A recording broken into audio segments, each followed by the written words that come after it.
2023년 한국 사회학회 전기 사회학 대회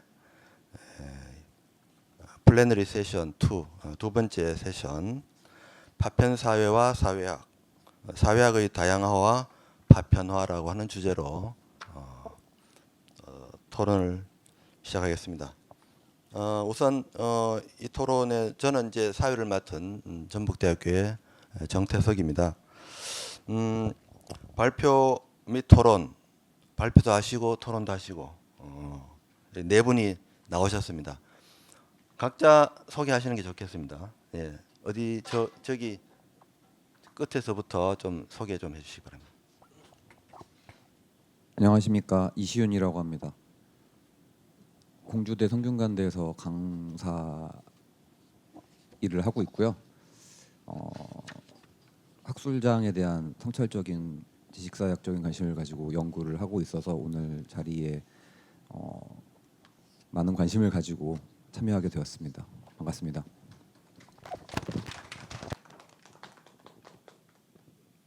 네, 안녕하세요. 저는 이정현이라고 합니다. 서울여대 교양대학에 있습니다. 네, 요청을 받아서 네, 참석을 했습니다. 네, 반갑습니다. 안녕하십니까. 전 충남대학교 사회학과에 있는 전준이라고 합니다. 저는 연구 분야는 과학기술사회학, 환경사회학 부분을 하고 있고요. 오늘 그 사회학의 파편화에 대해서 이야기할 때에는 제가 아무래도 그 과학기술 관련돼서 협업하는 약간 그 융합적인 과학기술 사회학 분야를 하고 있는 만큼 그와 관련된 이야기를 해줄 것으로 생각하고 저를 섭외하신 게 아닐까 하는 그 매우 타당한 추측이 있습니다. 네, 감사합니다. 예, 안녕하세요. 경상국립대 일반사회교육과의 최민석입니다.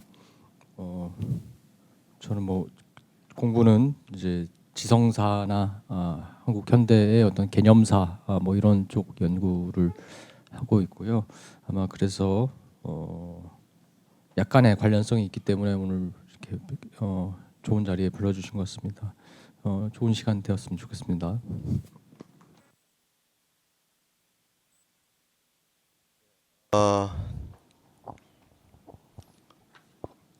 그 발표하실 때 켜서 하시고 뭐 조금 그렇게 끊으시면 될 것 같습니다. 네. 그럼 우선 우리가 한 12시까지는 끝나야 되겠죠. 그래서 한 10분 정도씩. 네. 이미 뭐 내용도 그렇게 사실 많이 길지 않은 것 같은데 물론 말씀하시다 보면 또 길어질 수도 있는데 나중에 우리 같이 여기 청중들과 같이 이제 토론을 좀 많이 하면 좋을 것 같아서 한 10분 정도 해서 좀 핵심적인 얘기들을 좀 던져주시면 게 좋을 것 같습니다. 그러면은 순서는 여기 그 자료집에 나와 있는 이 순서대로 보는 게 우리가 이쪽 넘겼다 저쪽 넘겼다 하지 않을 수 있게 그렇게 하는 게 좋을 것 같습니다. 그럼 먼저 과학기술 사회학 전공하신 우리 전준 선생님께서 먼저 한 10분 정도 발표해 주시기 바랍니다. 네. 첫 번째 순서를 제가 시작을 하게 되었습니다. 인사드린 것 같이 저는 현재 충남대학교 사회학과에서 학생들을 가르치고 있고요. 오늘 그 파편 사회랑 관련된 세션에서 사실은 어제 아주 여러 가지 귀한 토론들이 많이 이루어졌던 것으로 생각합니다. 이제 오늘 같은 경우는 그래서 이 파편 사회라고 하는 주제에 맞추어서 우리 사회학 내부에 대해서도 성찰을 해보고 이를 통해서 사회학과 이 파편 사회의 관계에 대해서도 좀 함께 생각을 해보는 그런 자리인 것으로 이해를 하고 있습니다. 그런 의미에서 저는 발제문에 간단하게 사회학의 파편화와 제한된 성찰성이라는 제목으로 간단하게 글을 썼는데요. 제가 말씀드리려고 했던 요지는 우리가 사회학과 파편화에 대해서 이야기를 할 때 사실은 두 가지 서로 다른 종류의 파편화에 대해서 이야기를 하고 있다. 한 가지는 사회학이라고 하는 학문장 내부에서 일어나고 있는 분절화와 파편화에 대한 이야기가 있을 수 있고 또 하나는 이 사회학이 타 학문 분야와 맺고 있는 관계가 파편화되어 있다. 이 두 가지 이야기를 동시에 할 수 있을 거라는 생각을 했습니다. 저는 이런 파편화에 대해서 이야기하는 게 중요하다고 생각했던 것은 사회학이 결국은 그 사회를 인식하는 그런 인식론의 도구로서의 학문인 점이 있기 때문에 이 사회와의 소통을 하는 과정에서 이 학문장이 내부로 파편화되어 있든 혹은 다른 학문과의 관계망 내에서 파편화되어 있든 하는 그러한 양상들이 사회에 대한 인지적 도구로서의 학문의 정당성에 위험을 줄 수도 있다라는 생각을 했습니다. 그래서 저는 이런 사회학의 내부적, 외부적 두 가지 서로 다른 의미의 파편화를 극복을 했을 때 인식적으로 더욱 나은 학문으로 사회학이 나아갈 수 있는데 큰 도움이 되지 않을까라는 말씀을 드리려고 합니다. 저는 이러한 그 의미에서 제한된 성찰성이라고 하는 단어를 만들어 봤습니다.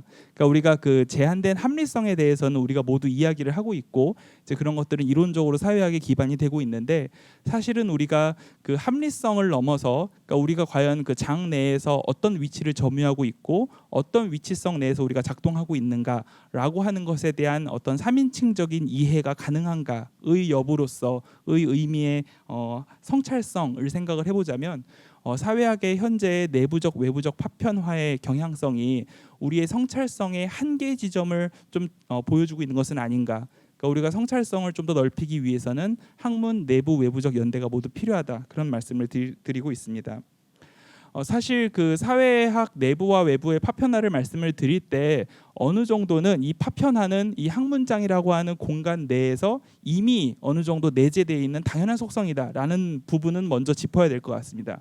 그러니까 왜냐하면은 그 다른 분야와 차별화된 분절적으로 따로 작동하는 것이 가능한 것으로서의 사회학이라고 하는 것도 역사적으로 획득된 것이고 그런 학문장 내에서의 나름대로의 니치를 확보한 것도 어느 정도의 타 분야와의 불통성을 확보한 것도 그 자체가 사실은 사회학의 존재 이유일 수 있기 때문에 어느 정도의 분절하는 학문장으로서의 기본 속성이다.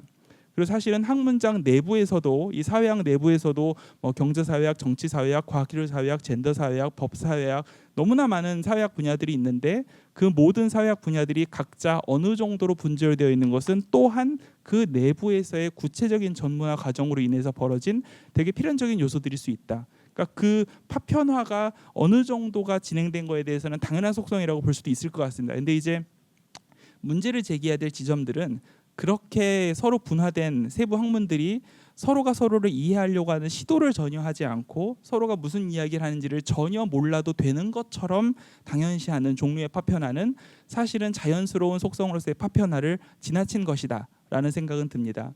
그래서 그 특히 이제 사회학 내부의 파편화 같은 경우에는 그러니까 우리가 그 무언가에 대해서 모른다라고 말할 때 뭘 모르는지 모르는 수준의 모름이 있고 뭘 모르는지는 아는 수준의 모름이 있는데 뭘 모르는지는 아는 수준의 모름을 우리가 좀 유지하는 게 어떨까?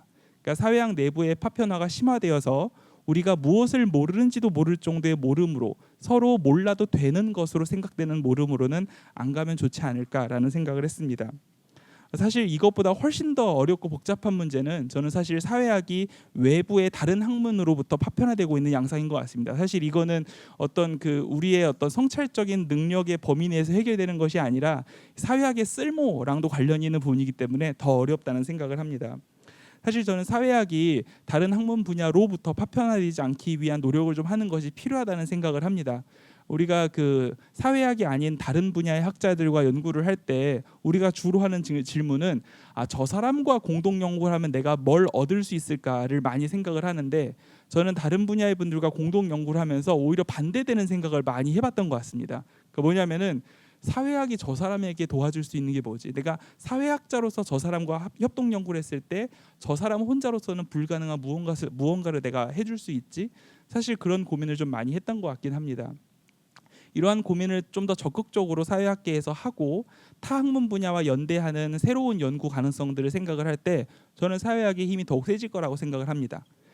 우리는 그 사회와 관계를 맺고 사회를 관찰하는 것이 사회학이라는 학문이 갖고 있는 인식론적인 어떤 우월성이라고 생각을 하지만 어떻게 생각해 보면은 사회학이 아닌 모든 서로 다른 인문학과 사회과학과 자연과학과 공학은 나름대로의 방식으로 사회를 인식하는 눈들을 갖고 있거든요.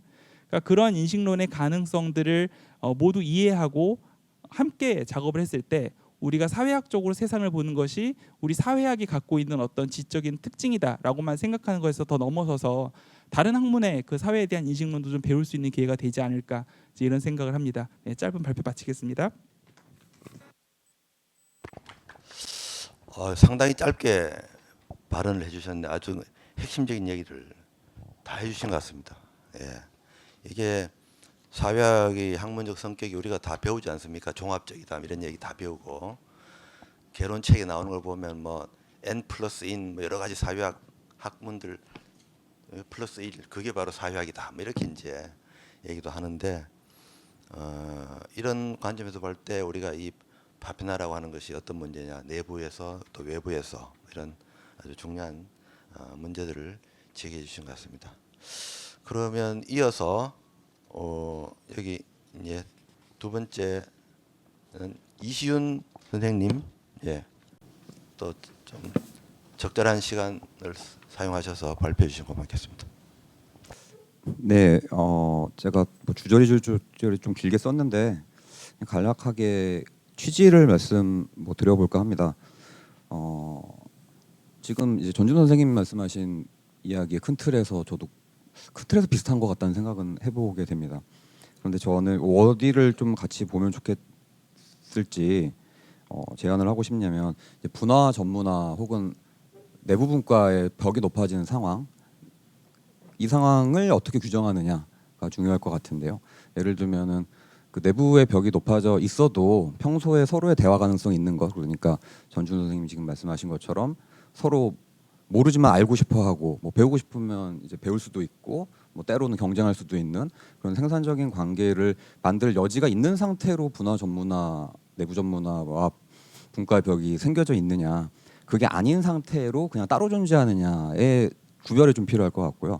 그래서 저는 분과의 분할과 전문화는 필연적이고 어쩌면 꼭 해야 될 일인데 연결될 수 있는지의 문제를 놓고 봤을 때 바로 이 오늘의 세션의 제목이고 사회학 대회와 올해 사회학회의 기조이기도 한 파편이라는 표현을 사용할 수 있을 것 같습니다. 그러니까 서로 예를 들면 제가 말씀드리고 싶은 건 대화하고 싶은 의지가 있고 필요하면 할 수 있고 또한 하는 전통과 문화가 있는 상태로의 내부 분화가 있다는 건 건전하고 좋은 일일 수 있다는 것인데 그게 없는 상태로 분과들만 나눠져 있고 서로 관심이 없어져 있는 상황이 지금 사회학에서 사실 인문사회과학의 전반에서 벌어지고 있는 일이 아니겠는가라는 생각이 들고요. 여기에서 이제 전문화라는 개념 규정 자체를 좀 더 따져볼 필요가 있는데 그러니까 우리가 전문화나 분화를 이야기하면서 그냥 막연하게 분과가 나눠져 있고 서로 다른 걸 하는 것을 분화와 전문화라고 하고 있는 것은 아닌지 좀 생각해 볼 필요가 있을 것 같은데요. 그러니까 전문화라는 게 뭘까? 그러니까 사회과학, 인문사회과학에서 전문화라고 하는 것은 예를 들어서 어떤 실증적인 지식을 객관적으로 재현하는 일에 헌신하는 쪽으로 생각하는 사회학도 있지만 전반적으로 봤을 때 근본적으로 사회 인문사회과학에서의 전문화라는 것은 좋은 이야기들 많이 할 수 있고 설득력이 높은 이야기들을 많이 할 수 있는 그런 것들이 많이 쌓여 있는 누적되어 있는 그런 것들을 우리가 전문화라고 규정해 볼 수도 있다라고 생각합니다. 그게 전문화를 재규정해야 될 하나의 필요성이 있다는 생각이 들고요. 또 하나는 이 분화와 전문화를 이야기하면서 이를테면 내부의 작은 소분과 안에서의 공동의 협력과 담론이 있는지를 물어봐야 된다고 생각하는데 그게 아니라 내부 안에서도 각자가 그냥 하고 싶은 것을 하고 있는 상황이라면 이 전문화라는 것이 결국에는 서로 간주간죽으로 그러니까 서로의 사이에 있는 것들 서로의 어느 정도의 합의 상태와 그 안에서의 쟁점들을 우리가 전문화라고 규정해 볼 수가 있다면 그러한 종류의 집합적인 차원에서의 전문성이라는 게 담지되어 있는지 아니면 그게 아니라 한 내부 소분과 안에서도 각자 다른 일을 하고 있으면서 그냥 개인이 전문가인 것인지 이런 문제를 좀 생각해 볼 필요가 있을 것 같고요.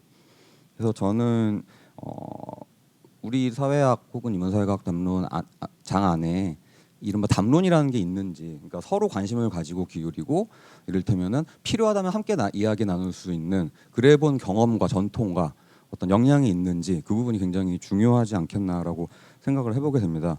그래서 뭐 저는 부르디에를 많이 이제 빌려오고 있는데 이런 것들이 있으면 분과 내부에서 새로 학술장에 참여하는 사람이 내가 여기에서 예를 들어서 사회학장 안에서 이런 이야기들이 당연히 하나는 아니겠죠. 복수의 몇 가지 이야기들이 존재하고 이런 종류의 이야기들이 의미가 있다라고 나는 판단하고 어디에는 동의하고 어디는 동의하지 않고 예를 들면 이 안에서 몇 군데들은 경합하고 있고 난 이쪽보다 이쪽을 택하고 등등등의 일이 존재하는 상태로 신진학자가 학술장에 진입하느냐 아니면 그게 없는 상태로 진입하느냐의 문제와 연관된다고 생각합니다. 그러니까 이제 가능성의 공간이라는 개념으로 생각해 볼 때 내가 어디 들어가서 뭘 할 것인지를 알기가 굉장히 어려운 상태의 공간이라는 것이고, 그런 상태로 누군가 새로 참여하는 사람이 또 개인의 주제를 갖고 들어오기 쉽게 되어 있고, 그러면 그 사람의 참여가 또다시 이 담론을 만들기 어렵고, 그럼 그 다음 후속으로 또 참여하는 사람이 참고할 레퍼런스가 적어지는 그런 일들이 벌어지고 있는 게 아닐까라는 생각을 하고 있습니다. 그래서 저는 이런 담론이 존재해서 이를테면 사람들을 끌어들이고 유인하는 것들이 존재해 본 적이 있는지, 할 수 있는지, 그런 것들에 관심이 많이 있고요. 여기서 사실 역사적인 성찰적인 분석이 필요하다고 생각해서 저는 90년대 정도의 시기가 그런 종류의 가능성도 굉장히 존재했었고, 실제 그런 일들도 곳곳에서 일어났었던 시기가 아닌가라고 저는 생각을 하고 있고, 근데 어찌됐건 그 일이 잘 안 된 상태로 악순환이 계속 반복되고 있는 게 오늘날이 아니겠는가라고 생각을 합니다. 그래서 이른바 학계에서 2000년대 특히 비판적인 학문이나 사회과학 쪽에서는 신자유주의가 심화되고, 지금부터 제가 써온 글의 부분을 좀 말씀을 드리겠습니다. 7페이지 하단인데요. 신자유주의가 심화되고 연구재단 체제들이 학자들이 이제 파편화된 글을 쓰게 된 중요한 계기로서 많이 비판적으로 언급이 됩니다. 그런데 저는 이 2000년대를 꽤 지나서 이런 일들이 인문사학에 본격적으로 닥쳐오지 않았나라고 개인적으로 판단을 하고 있고요. 그래서 90년대 중후반까지만 해도 상당히 그런 매적 유인력과 강제력이 인문사회가 약한 상태였을 것이다라고 봅니다. 그러면 이 상태에서 90년대 중후반 사이에 내부의 담론을 만드는 경험과 전통이 만들어지지 않은 상태에서 바로 그 외적인 제약과 만나게 된 것이 지금의 사태의 중요한 전환점이었지 않겠는가라고 생각을 하고요. 그래서 8페이지에는 제가 악순환의 고리라는 상황을 되게 거칠게 재구성을 했는데, 간략하게 말씀드리면 2000년대에 본격적으로 내부의 담론이 없는 상태로 이른바 신자유주의화나 그 학진 체제의 실적주의가 시작이 그때 됐기 때문에 일단 실적을 굉장히 중요하게 생각해야 하는 상태로 학술 이력을 시작해야 되는 첫 번째 세대가 등장했던 시기가 바로 이 시기쯤이 아닌가 생각하고, 이때가 되면 어쨌건 유학학자들도 귀국하게 되고요. 그런데 이 사람들이 국내 내부에 참여할 논의가 없기 때문에 그럼 어떤 논의를 내가 생산해야 될 것인가, 당장 실적과 여러 가지 담론을 생산해야 되는데 그럼 무엇을 할 것인가라는 문제에 있어서 이론적으로나 방법론적으로는 해외에 준 거를 두고, 소재상으로는 한국에 본인 중요하다고 생각하는 소재를 택해서 양자를 조합한 논문을 짧은 호흡으로 쓰게 되고, 이렇게 되게 되면 기본적으로 학술장 내에 위치 지어지지 않은 글들이 생산되기 시작하고, 이것이 다시 다음 사람들에게는 너무 많은 종류의 다양한 점점 늘어나는 종류의 글들을 보면서 어떤 종류의 담론에 참여하게 될 것인지를 잘 감을 가지지 못하게 만드는 이런 일이 계속 반복됐던 게 아닌가 싶습니다. 그래서 개별 학자들이 자신이 습득한 해외산 이론이나 방법론을 준거로 해서 자신의 문제라고 생각하는 한국의 이슈를 다루는 짧은 호흡의 연구들이 생산되고, 그러면 그럴수록 점점 학자들 사이 연결점이 희박해지고, 그 사이에 해외의 동향은 또 바뀌고, 또 귀국하는 새로운 학자가 들어오고, 분과의 벽은 점점 높아지고, 또 몇 년이 지난 사이에 사회 이슈는 또 바뀌게 되는 이런 일들이 심화됐던 게 아닌가라고 생각합니다. 그렇기 때문에 아까 말씀드렸던 것처럼 후속 세대 같은 경우에는 이제 들어왔을 때 어디서부터 해야 될지 감을 잡기 어렵고, 그러면 이 새로운 학자 또한 해외의 논의나 방법론을 또 습득하고, 주제는 또 본인이 중요하다고 생각하는 사회 이슈를 택하게 되어서 또다시 위치 지어지지 않은 학자가 학술장 안에 들어오고, 그러면 그 사람이 또다시 그 후속 세대에게 참고점이 되지 못하는 이런 일이 계속 벌어졌던 것이라고 저는 생각을 합니다.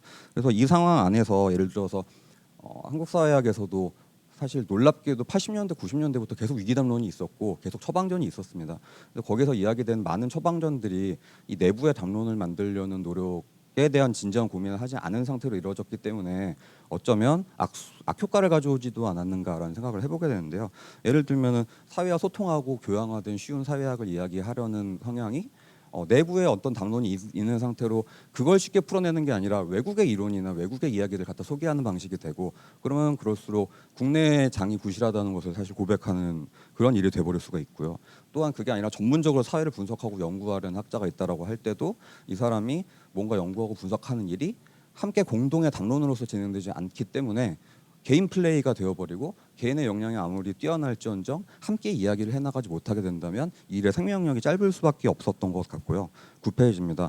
이런 상황에서 학술지나 학회 같은 것들을 통해서 담론을 만들려는 노력을 하더라도 이게 일이 되고 학회에 나가거나 학술지를 보더라도 내가 관심을 가진 진짜 내가 처음에 학자 이력을 출발할 때 다른 사람과의 관계 맺기가 없는 상태로 출발하기 때문에 다른 사람의 연구에 대한 관심도가 낮을 수밖에 없고 그 상황에서 서로 내용은 분리되어 있고 함께 모여 있지만 이 자리를 일껏 참석하고 난 다음에 다시 돌아오게 만드는 그 내적인 유인 기제가 굉장히 부족해지고 그렇게 해서 여러 가지 기획이나 프로젝트가 진행되면 진행될수록 예를 들어서 엔솔로지 모음집 같은 게 보이면 주제는 하나인데 다른 관점을 가지고 다른 생각하는 글들 그냥 물리적으로 합쳐놓은 그런 글들이 나오게 되면 결국에는 사회학의 사회를 잘 분석하고 비판하고 해결책을 모색하고 솔루션을 제공한다는 구호가 점점 더 가능성이 희박해지는 이런 일이 있었던 것이 아닌가라고 생각을 해봅니다. 네, 제가 잘 모르는 상태로 굉장히 나쁘게 거칠게 말씀드린 것일 수가 있는데요. 근데 이런 생각을 해보게 됩니다. 오늘 신진호 선생님도 자리에 계십니다만 최근에 젠더나 세대 이슈와 관련해서 사회학에 어떤 기대가 있었던 거라는 생각을 저는 해보게 되는데 이때 사회학 안에서 신중 선생님이나 몇몇 분들이 좋은 연구를 많은 노력을 투자해서 좋은 성취를 이루었지만 그것이 장에서 함께 이야기가 되고 함께 지속력을 가진 이야기로서 공통의 이야기들을 만들어 나갔던 것인지 아니면 그게 아니라 몇몇 선생님들이 그런 논의를 생산해서 잠시간 뭐 여기저기에 주목을 받았다가 결국엔 공동의 이야기가 되지 못했기 때문에 생명력이 일찍 끝나버리고 있는 시국은 아닌지 그런 생각을 해볼 필요가 있다고 생각합니다. 사실 젠더나 사회 세대 문제가 사회학을 하고 사회학자들이라면 오늘 어떤 자리에서도 밥 먹으면서 다 이야기할 수 있는 굉장히 관심이 많은 주제일 텐데 그 주제를 다루는 것에 있어서 함께 이야기를 해나가는 경험이나 노하우나 이런 것들이 없기 때문에 결국에는 몇몇 소수학자들이 그 중요한 이슈에 대해서 짧은 어떠한 생명력을 가지는 글을 본인의 의도와 관계없이 낼 수밖에 없는 그런 일이 벌어졌던 것이 아닐까라는 생각이 듭니다. 그래서 저는 이런 일이 사회학 안에 계속 지난 한 20년간 심화되어 왔던 것이 아닌가 생각을 하고요. 이를테면 눈덩이를 이제 굴리려면 처음엔 잘 안 구르잖아요. 그러니까 잘 굴려서 어느 정도의 덩어리가 지어지면서 그게 조금씩 커지는 일이 진행되지 못하고 굴리려다가 이제 부서지는 일을 경험하면서 이제는 이제 눈덩이를 각자 굴리고 있는 것 같은 그런 일이 벌어지고 있다라는 생각을 해봅니다.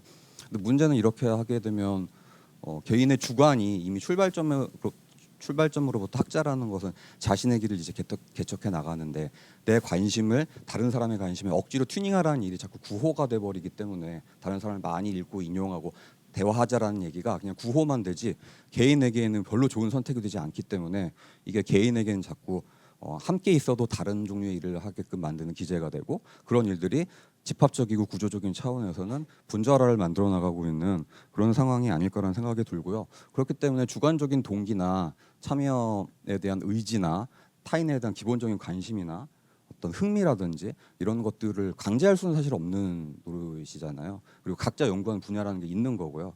그러니까 이 상황에서 뭘 할 수 있을까라는 걸 생각해 보면 사실은 훨씬 더 암담하고 지금으로서는 거의 한 명 한 명 학자들에게 타인에게 관심을 가지고 함께 논의하자라고 하는 것을 요구하는 일 자체가 사실 불가능에 가까워 보이는 그런 일들이 지금 있다라고 한다면 뭘 할 수 있을까라는 고민을 해보게 됩니다. 뭐 대안이 뭘지는 잘 모르겠습니다만 저는 적어도 있었던 일들 우리가 어떤 소통 구도를 가지고 사회학장이 어떤 대화를 해 왔는지에 대한 일을 적어도 너무 이야기하지 않고 있는 게 아닌가라는 생각을 해보게 되고요. 그래서 한국사회학회에서도 2015년을 전후해서 하다가 지금은 약간 줄어든 예전에 사회학의 재조명과 재구성과 역사적인 접근을 했던 일들이 계속 활성화가 돼야 되겠고 그런 것들이 일선 학교들에서도 우리가 했던 것에 대해서 그러니까 우리도 이런 좋은 것을 했었다는 이야기가 아니라 우리가 무엇이 문제였는지에 대해서 이야기 나누는 그런 일들을 교육 현장에서도 많이 하고 그래서 다 같이 좀 과거를 보는 일에 시선을 많이 두는 일이 필요하지 않겠는가. 그래야지 앞을 보고 뭘 할지에 있어서 참고점을 과거로부터 스스로 얻게 되는 일이 일어나지 않겠는가라는 생각을 해봅니다. 지금은 놀랍게도 사회학은 사회를 열심히 관찰하고 사회의 과거부터 오늘날의 시대를 폭넓게 관찰하지만 사회학 내부에 무슨 일이 있었는지는 잘 관찰하지 않고 관심이 없고 잊어버리고 있는 게 아닌가라는 생각이 들고요. 그래서 그런 일들을 많이 해나가는 방법 정도가 제가 생각해보는 그런 어떤 가능성 중에 하나일 것 같습니다. 네. 이 정도로 정리하겠습니다. 네, 이게 뭐 학술장에서 한 자리를 차지하고 있는 사람으로서 상당히 좀 이게 통렬한 비판 같은 그런 목소리를 내셨습니다. 어쨌든 우리가 이제 나름대로 내적 기반이 잘 갖춰지기도 전에 편에서는 뭐 연구재단의 실적주의에 또 어떻게 보면 말려들어서 우리가 이게 학술장을 좀 더 발전시켜 나가는데 제약을 받기도 했고 또 스스로도 그 속에서 내부 정찰을 제대로 못하고 학술장 발전에 하는 어떻게 보면 뭐 여기 보면 개인 플레이 말씀도 하시고 하셨는데 그런 말씀을 하셨습니다. 그래서 이제 이게 우리가 사회학의 파편화만이 아니라 또 사회학자의 파편화 이런 이제 두 가지 맥락에서 학술적인 공감도 필요하고 또 학자들 간의 어떤 공감이나 소통 이런 것들도 필요하다고 볼 수 있다면은 학술장은 사실 뭐 두 가지가 같이 어우러져야 되는 뭐 그런 장으로 볼 수 있는데 여기에 대해서 지금 이게 좀 제대로 되고 있느냐 이런 질문을 제기하신 것으로 그렇게 이해가 됩니다. 그러면 이제 세 번째는 이정현 선생님, 네. 제목이 좀 이상하죠. 편화의 여기 그 인쇄가 잘못된 것 같습니다. 그죠? 파자가 빠져가지고 그러면 좀 편하게 좀 발표를 해주시기 바랍니다. 네네. 네, 저는 분명히 파편화라고 보냈는데, 네, 거기 인쇄하는 과정에서 이렇게 된 것 같습니다. 저는 이정현입니다. 교양대학에서 학생들을 가르치고 있기 때문에 항상 사회학적인 것이 무엇이냐와 동시에 사회학이 어떻게 그 교양 학문으로서의 어떤 가치를 가질 수 있을까 이런 걸들 같이 고민한다고 얘기할 수 있는데요. 제가 이제 저번 주에 여기 저 말고 세 분 선생님의 글을 저번 주에 이제 읽었는데 두 가지 측면에서 하나는 이제 모두 다 쓸모라고 하는 부분을 되게 강조하고 있다는 점에서 좀 놀랐고요. 그만큼 이제 사회학이 쓸모없는 학문이 되어간다는 것에 대한 위기인 것 같습니다. 위기에 대한 반증인 것 같고요. 그 다음에 또 하나는 소통인 것 같습니다. 그래서 저희 오늘 발표의 두 가지 큰 키워드는 하나는 쓸모고 하나는 소통인 것 같은데요.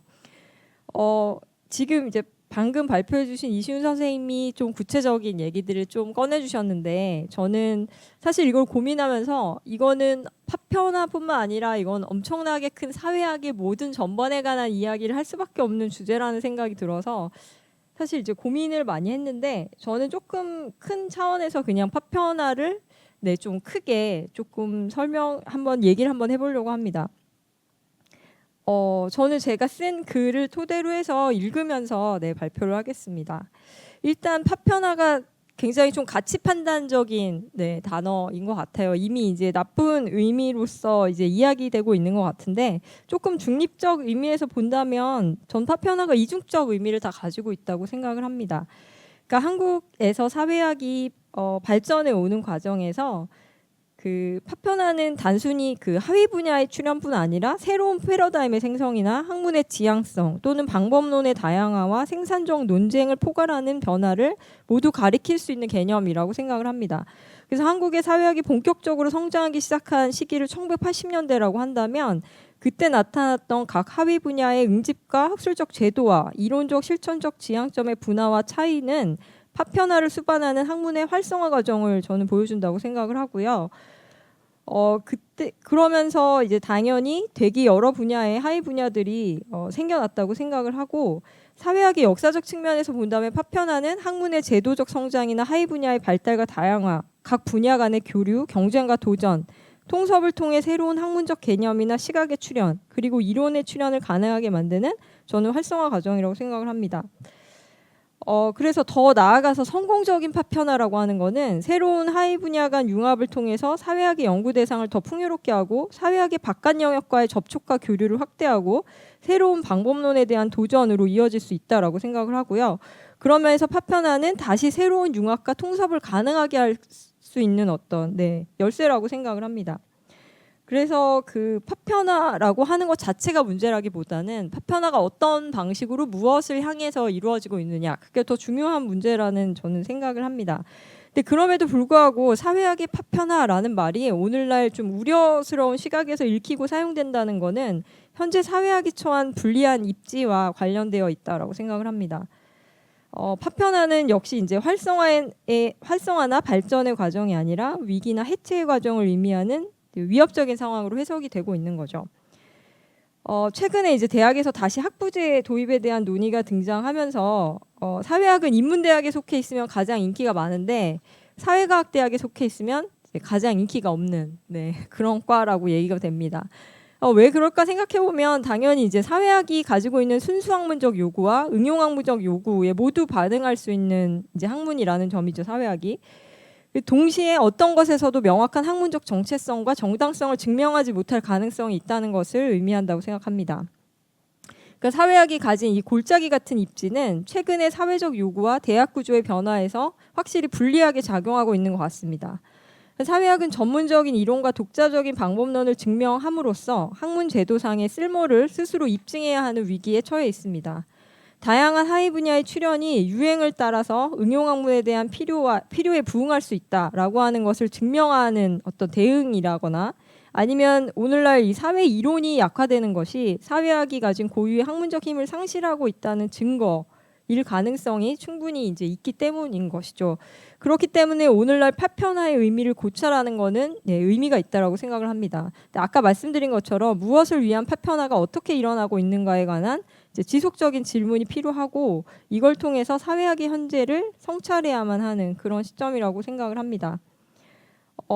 그 사회학이 성장하면서 사실은 과거에 이제 좀 이렇게 논문이나 문헌들을 뒤져보면 확실히 과거에는 서구 이론의 수용에 대한 입장이나 아니면 사회학의 파편화 이런 것들에 대한 논의가 계속 있었던 것 같습니다. 근데 언젠가부터 이제 그 사회학에 대한 그 논의를 끝까지 이렇게 이어나가지 못하고 어느 순간인가 그게 흐려지면서 동시에 이제 하위 분야의 출현은 계속해서 빨라졌던 그런 어떤 경험이 있었던 것 같고요, 한국 사회학에서. 그래서 이런 어떤 논의들을 조금 다시 끌어올 필요가 있다라고 생각을 하는데요. 사회학이 처한 외적 환경과 내부적 변화, 제도상의 변화를 기반으로 해서 지속성을 가지고 이런 논의가 조금 지속되어야 된다고 생각을 합니다. 그러니까 현재 사회학은 현실적으로 두 가지의 과제를 모두 안고 있다라고 생각을 하는데요. 하나는 학문적 정체성과 정당성에 대한 내부적 성찰이 필요하고 또 다른 하나는 현실적으로 제도상에서 생존하기 위한 학문의 방향성과 전략에 대한 고민, 이 두 가지 다 이제 필요하다고 생각을 하는데요. 그런 점에서 이제 하위 분야의 확장과 전문화, 하위 영역의 상호작용과 결합, 사회학 바깥 영역과의 융합에 관련하여 사회학의 파편화가 갖는 특성을 묻는 것은 이제 핵심적인 질문이라고 생각을 합니다. 그래서 사회학이 처한 위기는 결국에는 사회학적인 것이 무엇인가라는 질문을 던지고 있다고 생각을 하고요.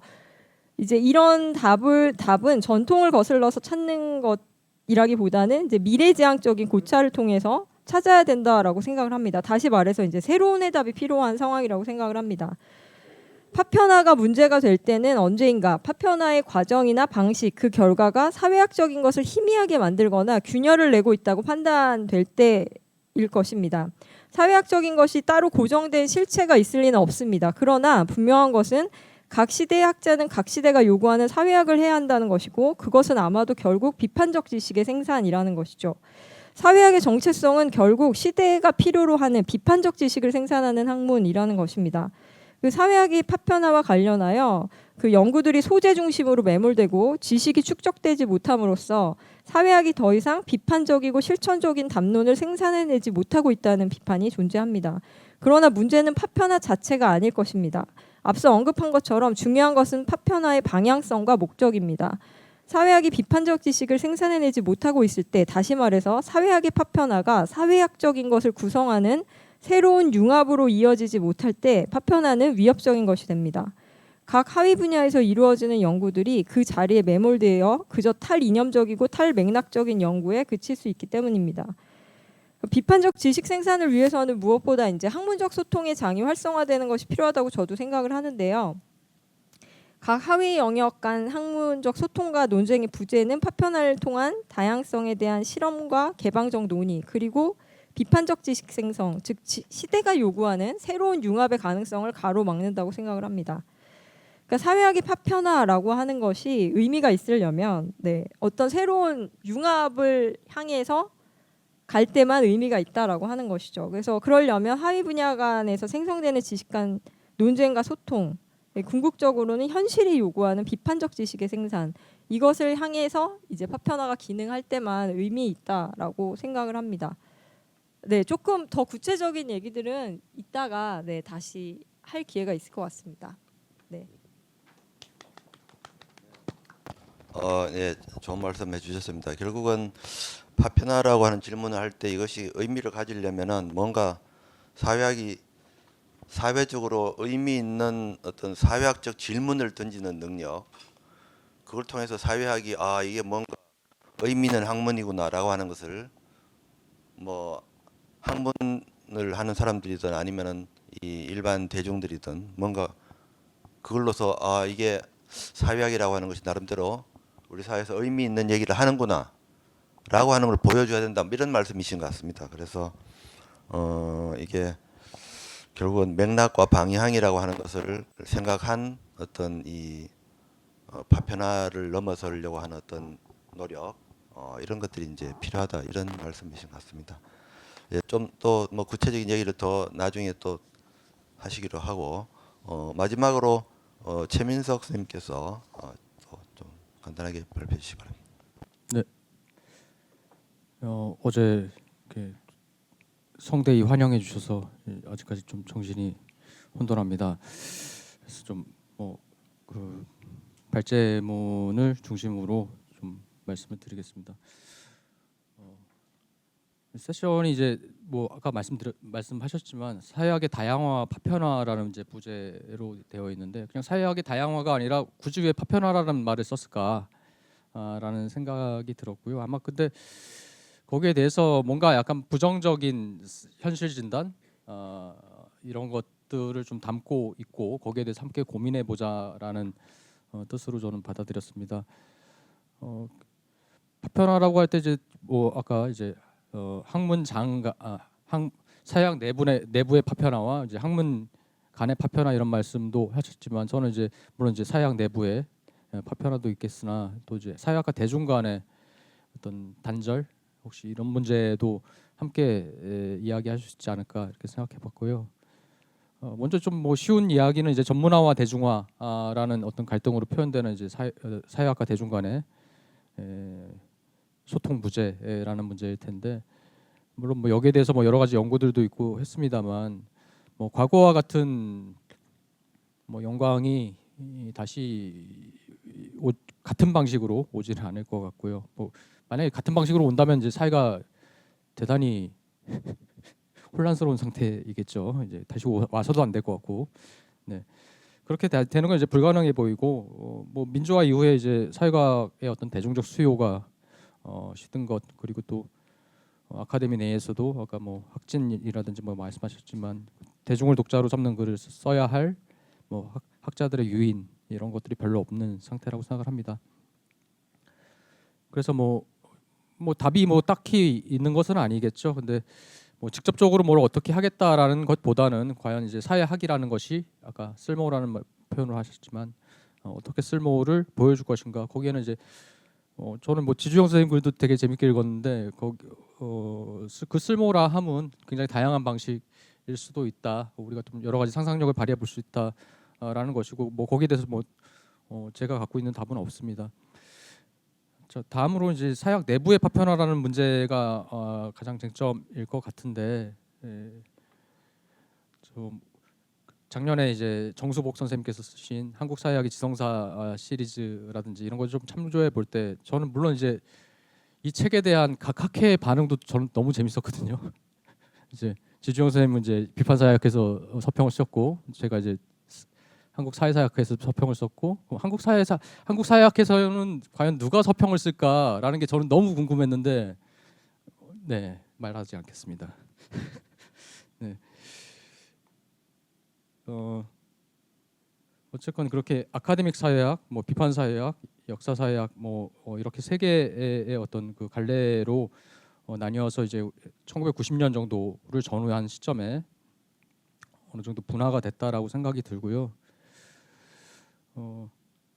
그리고 그 이후에 더 세부적인 분야들로 나뉘어진 것은 뭐 어떻게 보면은 당연하기도 하고 뭐 분화와 전문화라는 표현을 할 수 있을 텐데 당연하기도 하고 바람직한 일이기도 했다라고 생각을 합니다. 그리고 이게 뭐 그게 다양한 학회와 학회지의 창설 뭐 이렇게 나가기도 했고 그래서 이것이 한국 사회학의 정체성 약화로 이어지고 있지 않나 뭐 이런 진단을 하시는 분도 계신 걸로 알고 있어요. 그리고 그렇기 때문에 한국 사회학회가 더욱더 구심적 역할을 해야 된다라는 뭐 그런 글도 본 적이 있는 것 같습니다. 근데 뭐 제가 어제 그 술자리에서도 좀 말씀드렸습니다만 제가 뭐 사실 이런 문제에 그렇게 관심이 있는 편이 아니었는데 어떻게 하다 보니까 점점 뭐 많이 좀 알게 되었는데요. 최근에 경험한 걸 보면 이 뭐 특히 이 세 분과 간에 혹은 또 그 이상의 그 하부 분과 간에 혹은 그 분과 내부에 뭐 여러 가지 감정적인 골들이 있더라고요. 그러니까 뭐 단순히 그냥 학문적 전문화라든지 분화라든지 이런 걸로만 설명될 수 없는 굉장히 감정적인 골들도 많은 것 같고 서로가 서로를 좀 인정하지 않는 그것이 뭐 단순히 어떤 뭐 논리적이지 못하기 때문에 설득력이 없기 때문에 이런 문제를 넘어서는 그런 문제들도 있는 것 같습니다. 물론 이제 사회학계 내부를 보면 뭐 여성 연구자의 증가 그리고 뭐 서울대 중심성의 완화라는 차원에서 신진 연구자들의 다변화가 있었는데 제가 이제 한번 작년에 뭐 다른 자리에서 토론을 준비하다가 90년대 학번 이후에 임용이 되신 분들 사회학과 임용되신 분들을 전부 다 이제 출신과 박사학위를 어디서 받았는지 봤어요. 근데 서울에서 임용되신 분들은 3명인가를 90년대 학번 이후에 3명인가를 제외하고 전부 다 미국 박사였습니다. 그러니까 오히려 더 어떤 사회학계 내에 어떤 일종의 획일성, 뭐 동질화라는 게 다른 한편으로 또 다른 한 차원에서 진행되고 있다라는 것이죠. 자, 뭐 사회학의 다양화 자체가 문제는 아닐 것 같습니다. 뭐 대중적 영향력의 상실, 뭐 이건 뭐 당연히 중요한 문제고 같이 고민해야 될 문제겠죠. 그리고 이제 뭐 계속 이 파편화라는 주제 자체가 암시하고 있듯이 뭐 사회학 내 학파, 학맥, 뭐 학자 간 분절화 이건 이제 아무래도 여러 가지 사회학계 내에 어떤 시너지를 내는데 장애가 되고 있다라는 점에서 문제라고 할 수 있을 것 같습니다. 특히 뭐 사회학의 총체성, 비판성, 공공성 이런 걸 중시하는 연구자라면 더욱더 이걸 문제라고 생각하실 것 같고요. 그리고 그래서 상호 간의 어떤 적정한 수준의 경쟁과 협력 그리고 자극을 주고받고 협업을 하고 이런 거는 뭐 당연히 우리가 상상할 수 있는 학문 공동체 이상적 모습일 텐데 근데 이제 이 얘기가 처음 나온 게 아니라는 거죠. 이 얘기가 처음 나온 게 아니고 수도 없이 상호 소통하자는 이야기들이 나왔는데 저는 뭐 조금 약간 공격적으로 글을 좀 쓰긴 했는데 우리가 뭐 사회학계의 어떤 사회학의 학문 공동체라는 것 이것이 어떤 단일한 정체성을 과연 지향해 왔는가 그렇게 해본 적이라도 있는가라는 문제입니다. 이것도 어차피 상상된 공동체일 수밖에 없고 그 상상력의 범위가 저는 사람들마다 굉장히 다를 거라고 생각을 해요. 그리고 뭐 사회학의 위기라고 했을 때 느끼는 민감도도 뭐 아마 지역마다 대학마다 자기가 어떤 자리에 있느냐에 따라 굉장히 다를 거라고 생각을 하고요. 지금 제가 생각하기에는 어떤 파편화라는 건 사실 뭐 뭔가 동질적인 뭐 유리가 깨졌다라든지 아니면 뭔가 유기체적인 뭔가가 부서졌을 때 파편화라고 하는데 과연 파편화될 전체라는 게 있었는가? 라는 저는 의문이 있습니다. 그냥 애초에 여러 개의 공동체들이 있었고 그들 간에 어떤 뭐 일종의 감정적 골이 있었고 이런 게 아니었는가라는 거고요. 그리고 과연 만약에 이 파편화가 정말 문제고 이걸 다시 뭔가 봉합을 하든 종합을 하든 해야 한다면 그걸 누가 주도해야 하고 누구에게 책임이 있는가, 누가 가장 민감하게 문제의식을 느껴야 하는가라는 건데 정작 제 생각입니다. 정작 논의를 해야 할 분들은 별로 관심이 없다라고 저는 생각을 해요. 예. 그리고 뭐 오늘 이렇게 비교적 젊은 연구자들에게 이렇게 마이크를 주신 것도 의미는 있겠지만 정말 그 오늘 여기도 많이 참석하셨지만 시니어 선생님께서 정말 좀 적극적으로 논의를 하시는 그런 게 정말 더 필요하다라고 생각합니다. 뭐 물론 이렇게 저는 좀 아까 어떤 선생님께서는 과거를 한번 우리가 돌아가 보자. 어떤 선생님께서는 또 미래를 지향함으로써 가보자라고 했는데 저는 그렇게 잘 될 것 같지 않습니다. 잘 될 것 같지 않고 오히려 그냥 각자 이제 있는 자리에서 그 어떤 분절된 그 공동체들 내에서 각자 노력하고 그것이 이제 나중에 어떻게 될까를 좀 알 수 없지만 그래도 기약해 보는 게 오히려 좀 사회학 전체의 발전을 위해서도 그게 오히려 더 바람직한 방향이 아닐까라고 생각을 합니다. 예, 감사합니다.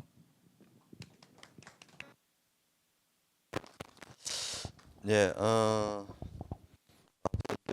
사회학과 대중의 관계도 말씀하셨지만 기본적으로 사회학 내부의 소통이라고 하는 문제. 그래서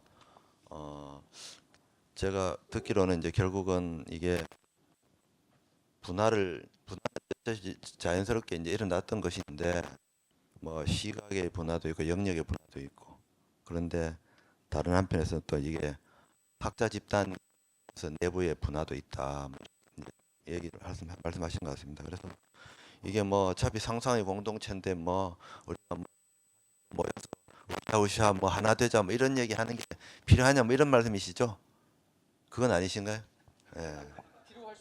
예, 예. 그러니까 필요는 하지만 그게 뭐 그렇게 꼭 이래야 된다 뭐 이렇게 세게 뭐 얘기할 건 아니다 뭐 이런 입장이신 것 같습니다. 예. 한 말씀만 덧붙이자면 정체성이라든지 뭐 정당성이라는 건 결국 누구를 중심으로 무엇을 향해라는 문제가 제기될 수밖에 없는데 거기에 대해서 여기 계신 분들 다 동의할 수 있는 뭐가 있을 거냐라는 거죠.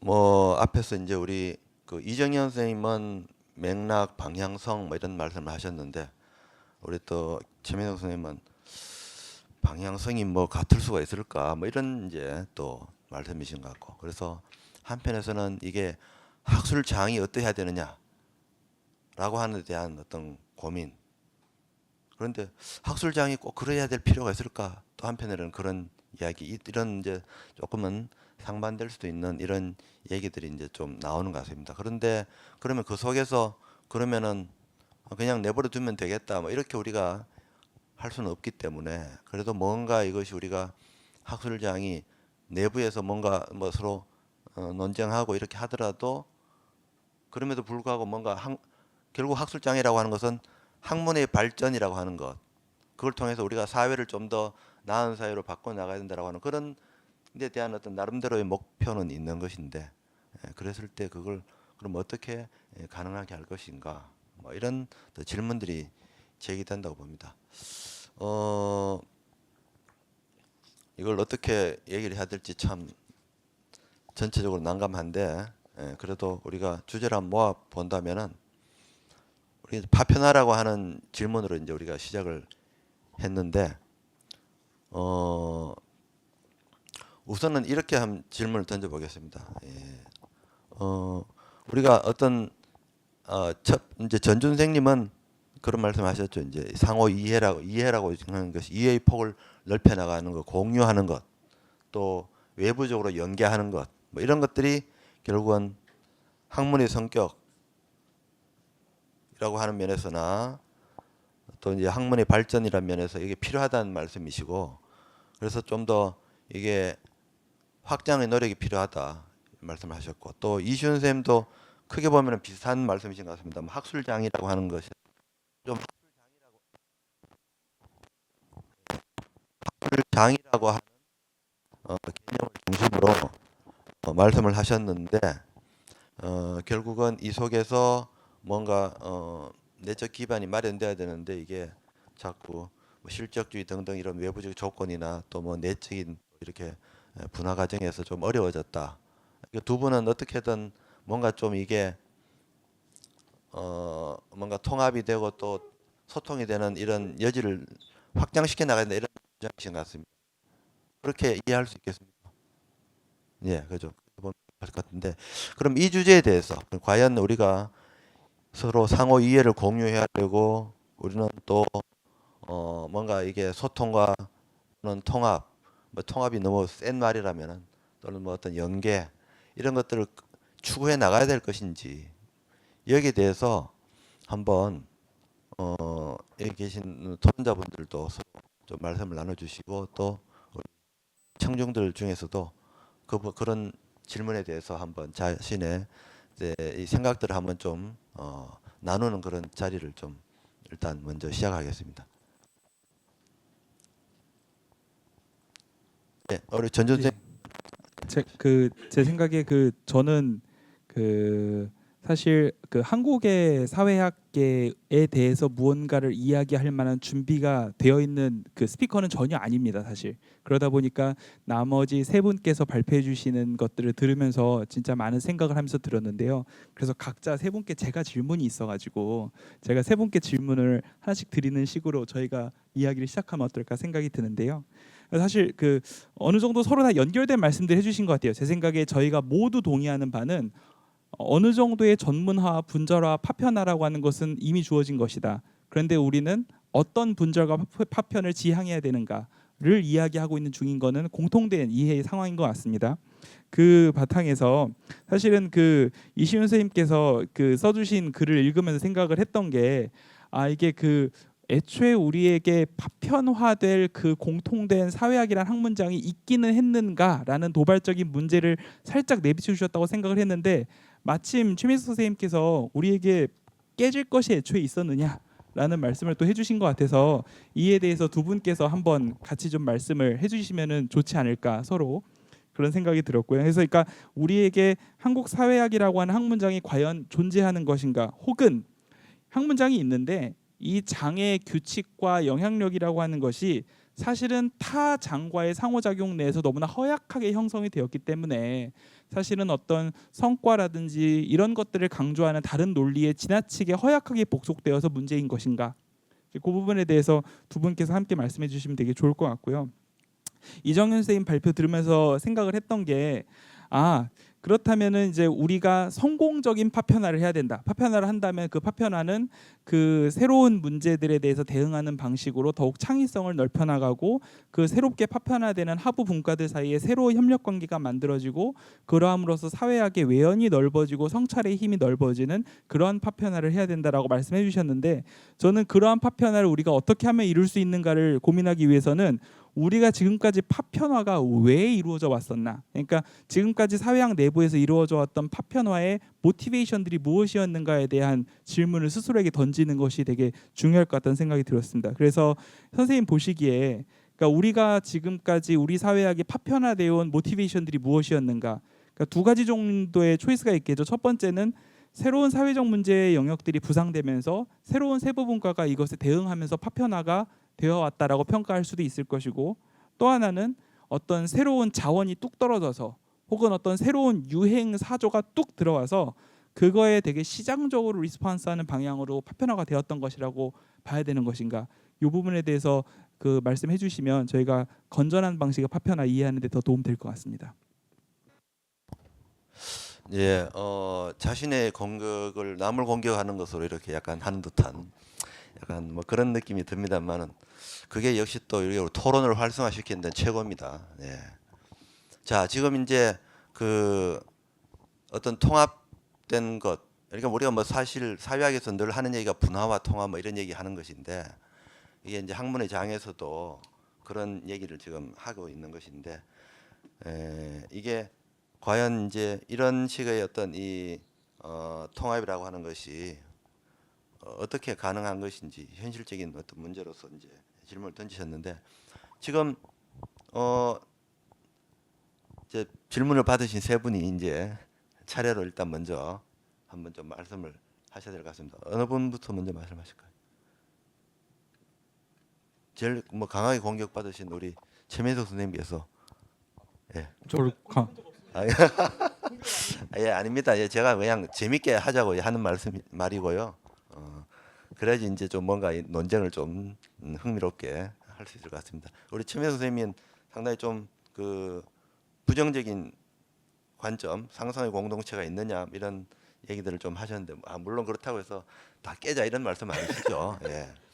그런 말씀 아니시니까 그런 맥락에서 이걸 어떻게 우리가 이해를 해야 될 나갈 것인지 그렇게 조금 한번 말씀해 주시면 좋겠습니다.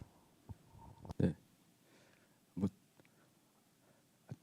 이게 다 깨자는 건 아니고요. 예. 다만 이제 제 생각은 그런 겁니다. 이미 이 과거부터도 그렇고 그리고 오히려 점점 더 제가 생각하기에 더 문제는 이제 개별적인 파편화라기보다는 뭐 그런 것도 있겠죠 물론. 근데 이제 그냥 일종의 마치 분절 노동 시장처럼 이 학자들 간에 이게 수직적으로 보던 수평적이라도 보던 간에 분절이 있고 그들 간에 그냥 별로 관심 특히 더 그럼 이 분절성을 깨려면 분절성을 뭔가 좀 더 통합적인 방향으로 가려면 누군가가 더 권한을 더 많이 갖고 있고 책임이 더 많으신 분들이 여기에 관심을 가져야 할 텐데 과연 별로 그런 것 같지는 않다라는 게 문제라고 생각을 하고요. 물론 저도 말씀드렸지만 이상적인 학문 공동체는에 대한 상은 여기 계신 분들 다 비슷할 거라고 생각을 해요. 근데 다만 누군가가 계속 요구를 하고 계속 토론을 한다라고 해서 뭐가 정말 정작 중요한 역할을 하셔야 될 분들이 뭐 얼마만큼 관심이 있을까라는 거에 대해 좀 회의적이라는 것이고요. 물론 이제 뭐 그냥 다 뭐 이 상태 그대로 갑시다 뭐 이런 이야기는 아니었습니다. 예, 그래서 그런 좀 현실적인 어려움 그런 것들을 오히려 더 특히 뭐 여기 계신 시니어 선생님들이라든지 이런 분들께서 더 많이 고민해 주시면 감사하겠다라는 걸 제가 조금 거칠게 이야기한 것 같습니다. 네.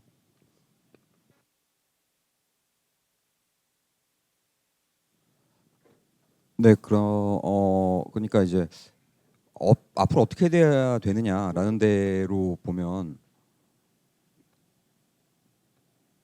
합의가 도출되기 어려운 조건이 있다고 생각합니다. 그러니까 다 생각하고 소속되어 있고 경험이 다르기 때문에 현실 진단이 좀 다르고 그래서 앞으로 어떻게 되느냐에 대한 판단이 달라서 그야말로 저는 뭐 이정현 선생님 얘기도 잠깐 언급을 드리자면 우리 앞으로 어떻게 하자라는 얘기에 대한 합의가 훨씬 더 어려울 것이라고 생각하기 때문에 오히려 과거를 보면서 좀 더 쟁점화가 일어나서 거기서부터 시작하는 편이 낫지 않겠는가라는 생각이 들고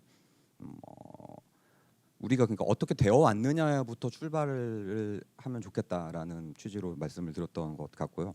근데 결국에는 방금 최민석 선생님도 말씀하셨습니다만 사회학이라는 뭐 특수성도 있습니다만 사실 학술장이 예전이건 지금이건 어느 나라건 간에 되게 이상화된 형태의 서로 되게 막 서로 관심을 가지고 열심히 담론을 만들고 뭐 그런 종류의 것들이 지구상에 도대체 어디에 몇 번 정도 있었는지를 생각해 보면 사실 그렇게 많지는 않은 것 같습니다.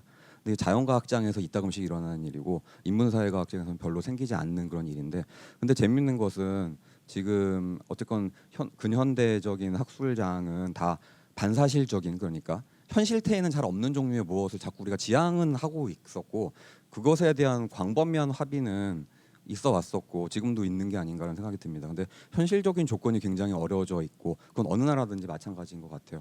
근데 제가 말씀드렸던 중요한 취지 중에 하나는 첫째로는 내부의 전문화와 분화라는 게 정말 있는지를 좀 냉철히 봐야 된다라는 것이고요.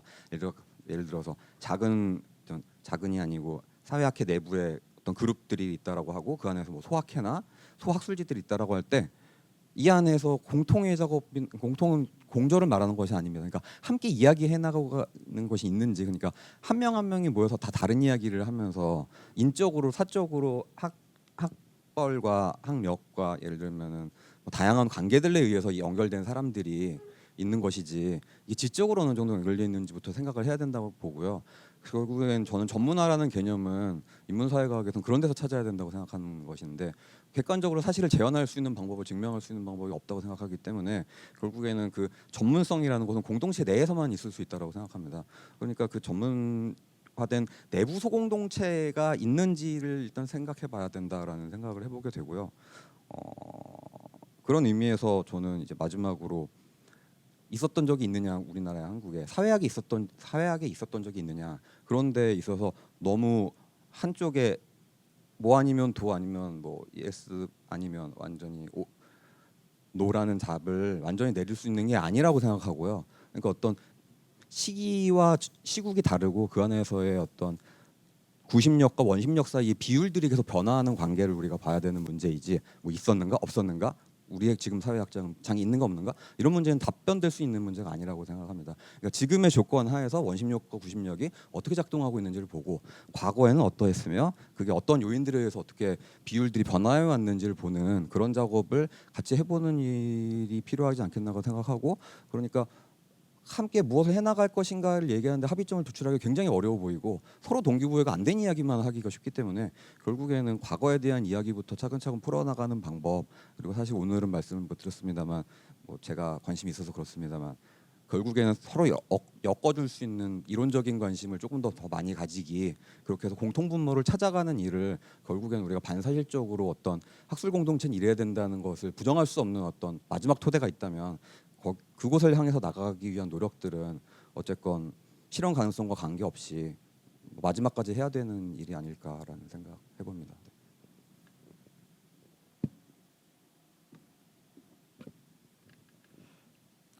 네. 그러니까 지금 선생님들 말씀하신 것처럼 어떤 단일한 정체성이나 아니면 통일성이라고 하는 것을 추구하는 거는 불가능할 뿐더러 사실은 그거를 추구해야 되는 건 아니라고 생각하거든요. 근데 이제 전준 선생님이 질문하신 그 두 가지를 기반해서 그거를 연결해서 제가 조금 얘기를 해보면, 이제 아까 성공적인 파편화라고 하는 것이 무엇이냐 이제라고 하는 얘기를 하시면서 왜 파편화가 이루어졌는가를 생각해볼 필요가 있지 않냐라고 말씀을 하셨죠. 그래서 두 가지 말씀하셨는데, 하나는 새로운 사회 문제에 대한 대응 또는 새로운 유행 시장으로서의 반응, 이런 말씀하셨는데, 제가 생각할 때 이제 바람직한 파편화라고 하는 것에서 이 두 가지는 사실은 이제 과거에는 되게 활발했는데 지금은 잘 하지 않지만, 과거에는 되게 활발하게 사회학계에서 일어났던 그 논쟁 중에 하나가 서구 이론에 대한 수용 문제였다고 생각을 해요. 그래서 서구 이론을 어떻게 수용할 것인가, 거기에 이제 크게 두 가지의 입장이 있었겠죠. 하나는 이제 보편성이라고 하는 거, 사회학의 보편성이라고 하는 측면을 강조하면서 서구 이론이 한국 사회에서도 어떤 적용될 수 있는 여러 측면이나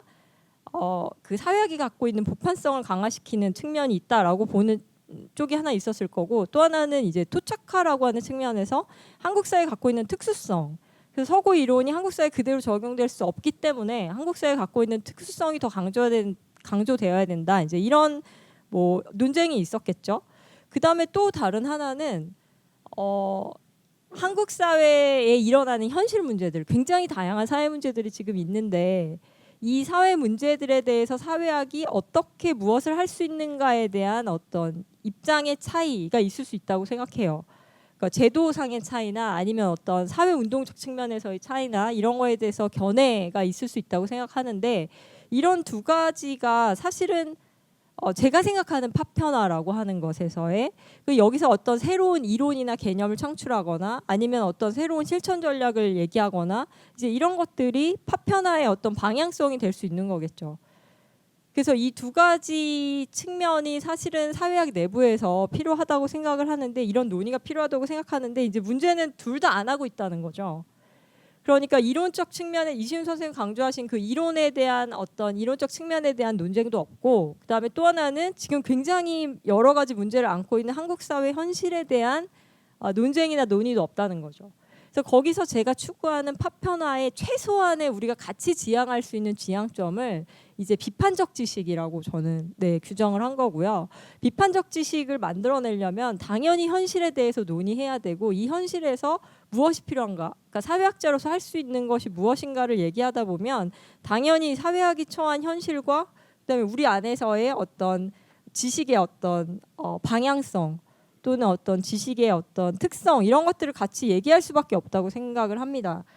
그래서 여기서 이제 하나 더 얘기를 하면 그래서 이제 어떻게 대안이 있을 수 있느냐 사실은 대안이 없어 보인다 이제 이렇게 선생님들 말씀하셨는데 저도 사실은 뾰족한 대안이 있다라고 생각하진 않지만 그래도 저는 어떤 측면에서의 우리가 지향하는 적어도 바람직하다고 생각하는 것을 추구할 수 있는 그것을 조금 가능하게 할 수 있는 제도라고 하는 거, 제도나 의례라고 하는 거를 좀 구축하면 어떨까 저는 그런 생각하거든요.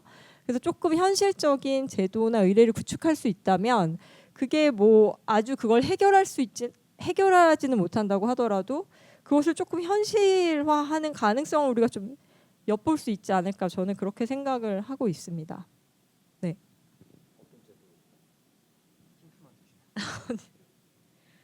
저도 제도는 이제 같이 고민을 해야 될 것 같긴 한데 이제 문제는 그런 거겠죠. 예를 들면 이런 거죠.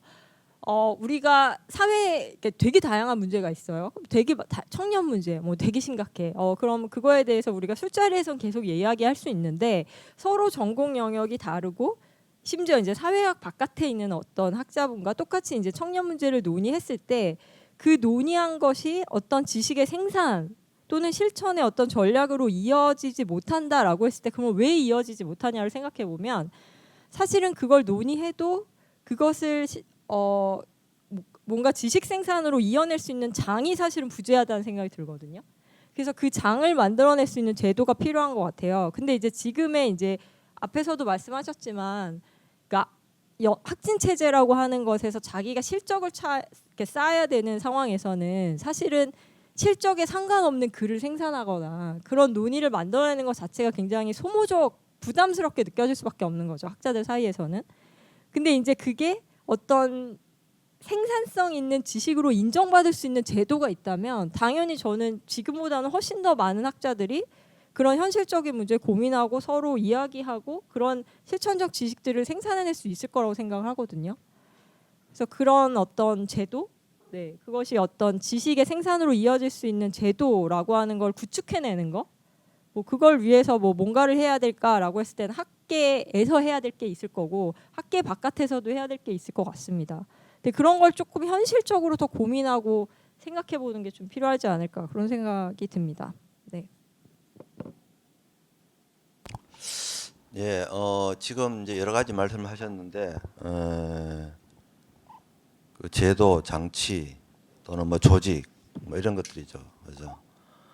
이게 이제 우리가 학회라고 하는 조직의 형태 속에서 이런 것들을 할 수 있을 것인지 또 한편에는 이제 막 학진이나 뭐 이런 연구재단 같은 이런 방식으로 돈을 주면서 연구하도록 하는 이런 방식 속에서 좀 어떤 주제나 관심을 어떤 자율적으로 이렇게 만들어 나가기 어렵게 하는 이런 문제들, 그죠? 이런 것들이 이제 지금 뭐 어떻게 보면 연구재단도 하나의 제도인데 이 제도는 학술장을 약간 좀 해롭게 한다고 할까?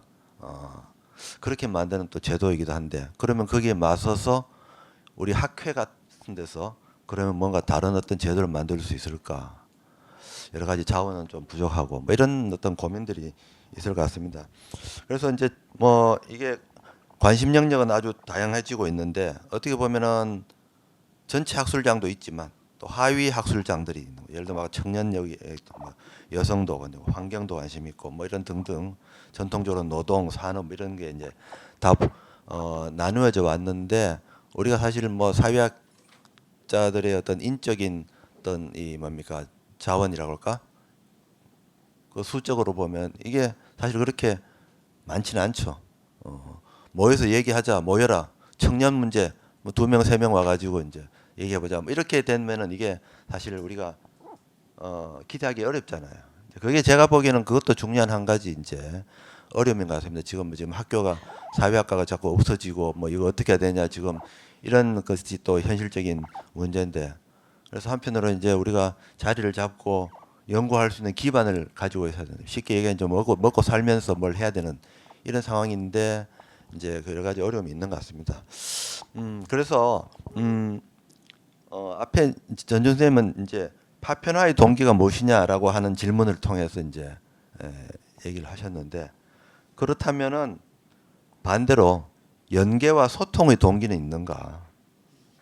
그죠? 우리가 연계하겠다, 소통하겠다라고 하는 동기가 있는가? 그걸 어떻게 내야 된다면은 어떻게 그걸 만들어낼 수 있을까? 사람들은 과연 나 연계해야 되겠다, 소통해야 되겠다라고 생각하고 있는가? 그러면 그런 동기는 어떻게 만들 수 있을까? 뭐 이런 질문을 한번 저는 던질 필요가 있다고 생각이 듭니다. 그래서 그 부분을 우리 전준 선생님께서 이제 말씀을 이제 하셔야 되니까 순서가 됐으니까 한번 해주시고 또 의에게 이어서 우리 이 청중들 중에서도 의견이 있으시면 적극적으로 좀 그 얘기를 좀 나눠주시면 좋겠습니다. 예, 먼저 시작하시죠. 네, 피해가려고 했지만 제가 또 말을 해야 되는 데 와서 연계와 소통의 동기가 있는가 했을 때 사실 저는 그 사회학 내부에서 이야기보다 제가 좀 더 할 수 있는 이야기는 사회학이 사회학 바깥과 연계하고 소통하는 거에 대해서 말씀드리는 거를 좀 더 잘할 수 있을 것 같습니다. 저는 그 연계와 소통의 동기는 있다고 생각합니다. 왜냐하면은 사회학자들이 생각보다 사회학 바깥 사람들과 연계해서 협동 작업을 했을 때 기존에 이야기되지 않는 방식의 완전히 새로운 이야기를 하는 것이 되게 가능하다고 저는 생각을 합니다. 그러니까 그게 어떤 방법론적인 연기가 될 수도 있고 이론적인 연기가 될 수도 있고 그 사회학의 연구 소재를 새로운 방향으로 그 관심사를 돌려보는 것이 될 수도 있고 저는 그런 것들이 분명히 어떤 그 지식의 형태로 봤을 때 창조적이고 새로운 이야기를 하는 데는 분명히 도움이 된다고 생각은 합니다. 근데 이제 제 생각에 그 질문해 주신 의도를 조금 더 생각을 해보면 오케이 그의 컨텐츠 자체가 창의적일 수 있다는 거에 대해서 동감할 수 있다. 그런데 그 컨텐츠를 만들어내는 노동을 했을 때 그것이 우리가 정당하게 그것에 대해서 평가해 줄 수 있는 제도는 되어 있느냐라고 한다면은 그거는 되게 어려운 문제가 되고 그러니까 예를 들어서 이런 거죠. 그러니까 제가 만약에 다른 분야의 학자들과 새로운 작업을 해서 가장 창의적인 어떤 내가 생각했을 때 와 이것은 정말 컨텐츠적으로 경쟁력이 있다라는 걸 했을 때 나는 과연 이 결과물을 한국 사회학계에서 발표할 것인가 아니면 외국 학술지에 투고할 것인가라고 했을 때 저는 외국 학술지에 투고를 할 가능성이 높다는 생각이 들거든요. 그러니까 그 얘기는 우리가 그 연계와 소통을 하는 것에 분명한 지적인 모티베이션이 있을 수 있으나 그것에 대한 제도적인 모티베이션이 내부적으로 주어지지 않다라고 봐야 되는 것일까? 혹은 이 상태인 것도 괜찮다라고 할 것일까? 뭐 이거에 대해서는 사실 청중분들과 더욱 논의를 해보면 좋을 것 같습니다.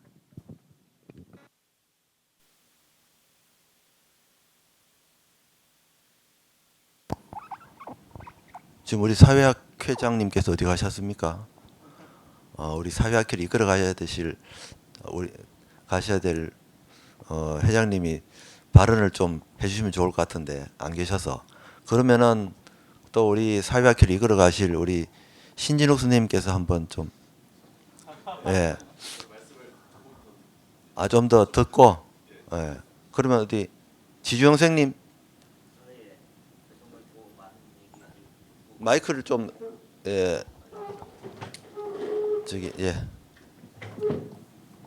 이시연 선생님 고맙습니다. 이렇게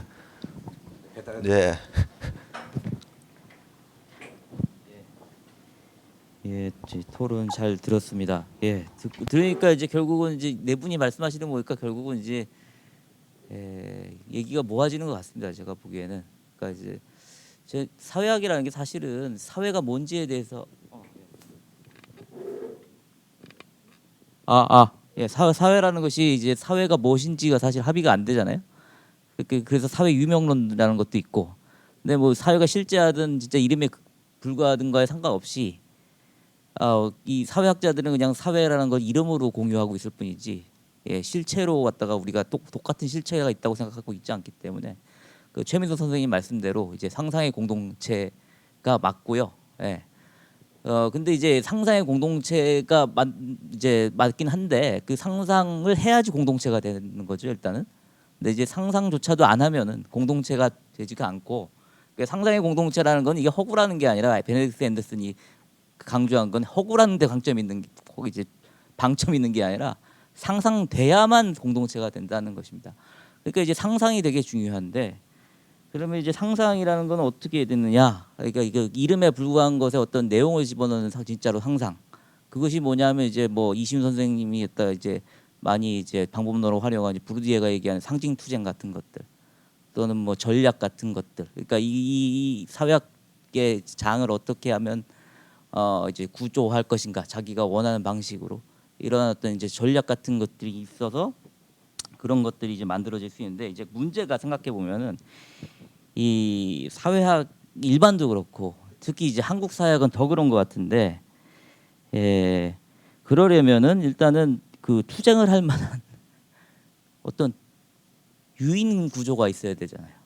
투쟁을 해야만 할 근데 이제 내가 이제 상징 투쟁을 하겠다라고 물론 이제 그런 사람들은 또 그 중에서 뛰어난 사람들이 할 수 있겠지만 그런 뛰어난 사람들이 있더라도 내가 상징 투쟁을 했을 때 그것에 대해서 이제 이것이 얼마만큼에 갖다가 이제 성공 가능성이 있느냐 또는 얼마만큼 리스크가 있느냐 내가 또 이것을 해가지고 했을 때 얼마만큼의 보상이 있느냐 이런 것들이 사실은 감안하게 된다는 거죠. 근데 한국의 구조는 사실은 이 학술장에서 가장 큰 보상은 그냥 교수 되는 것밖에 없고 그 이후에는 사실상 그 위에는 큰 이제 사실은 메리트가 없는 투쟁을 해봤자 그리고 이제 교수 되는 과정에서 투쟁하다가 잘못 찍히면 이게 진짜로 문제가 될 수가 있는. 그러니까 저기 그 정수복 선생님이 저기 쓰신 거기 보시면 그런 말을 했다가 찍혔었던 분들의 사례도 나오거든요. 예, 이제 그러니까 이제 사실 이게 젊은 층에서는 이제 상징 투쟁을 이제 안 해야 될 이유가 생기는 거고 교수가 이미 된 사람들 해야 될 이유가 더 없고 그렇게 되는 거죠. 그러니까 이 투쟁이라는 것이 이제 안 하는 게 상징 투쟁이라는 걸 안 하는 게 그 사회학의 장을 자기가 원하는 대로 이끌어가는 어떤 뭐 개인이 아니라 어떤 집단이라도 그게 안 하는 게 더 합리적인 선택이 돼 버리면 이제 디베이트 같은 거 이제 더 안 하게 되는 거죠. 물론 디베이트라는 걸 뭐 어느 나라나 가도 쉽진 않은 거고 뭐 너무 뭐 미국이나 이런 학계에서는 막 디베이트 활발하다고 이렇게 너무 이상할 필요 없는데 그런 데서도 이제 할 건 하고 안 할 건 안 하고 인간관계 다 작용하지만 우리가 좀 더 그런 부분이 이제 크지 않은가라는 생각이 좀 들어요. 그래서 과연 이 악순환의 고리를 갖다가 이제 어떻게 끊을 것인가 이시훈 선생님이 말씀하신 이게 왜냐하면은 악순환인 까닭은 이렇게 이제 인센티브가 없고 보상이 없는 것 자체가 결국은 이제 사회학 장이 덜 발달된 결과이기도 하기 때문에 계속 악순환이 되는 거죠. 그래서 제도 말씀하셨는데 이제 들으면서 생각한 것이 이제 그 이정현 선생님이 이제 뭐 비등재지나 이런 거에 대한 문제를 말씀을 하셨는데 제가 그래서 그게 작년인가 재작년인가 작년이겠네 작년에였다 주은호 선생님이 이제 편집위원장이니까 근데 그때 이제 아마 정권 바뀌기 전인데 그 등재지 제도를 어떻게 운영할 거에 대한 뭐 이렇게 그 등재지에 이제 편집위원장들과 이제 뭐 간담회 같은 것들이 있었던 것 같아요. 그때 제가 이제 말씀드린 거는 제가 가지는 않았지만 이제 주은 선생님과 말씀드린 건 아니 뭐 그런 잡지들이 있지 않습니까? 우리 이 사회학계뿐만 아니라 사회과학 쪽에 이태원 뭐 진보평론이라든가 지금은 이제 뭐 오전 뉴 레디칼리브라든가 문화과학이라든가 이런 거는 완전히 갖다 하나도 인정 못 받잖아요. 이거 어떻게 해야 될까 생각해 보니까 제가 그때 들었을 때가 야 이런 거 사후 평가를 해보자. 왜 사전 평가를 통해서 나온 것만 인정하느냐? 나중에 사후 평가해가지고 인정해줄 수도 있지 않느냐라는 이제 그런 이제 생각을 좀 했었던 것 같아요.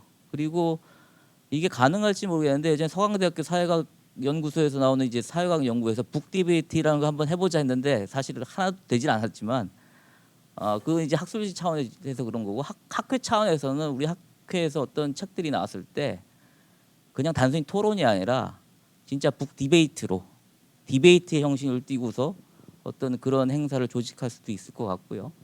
예. 그다음에 아까 전에 보상이 없다고 했는데 학회 차원에서 한국사회학회는 큰 학회니까 상을 좀 많이 만들자.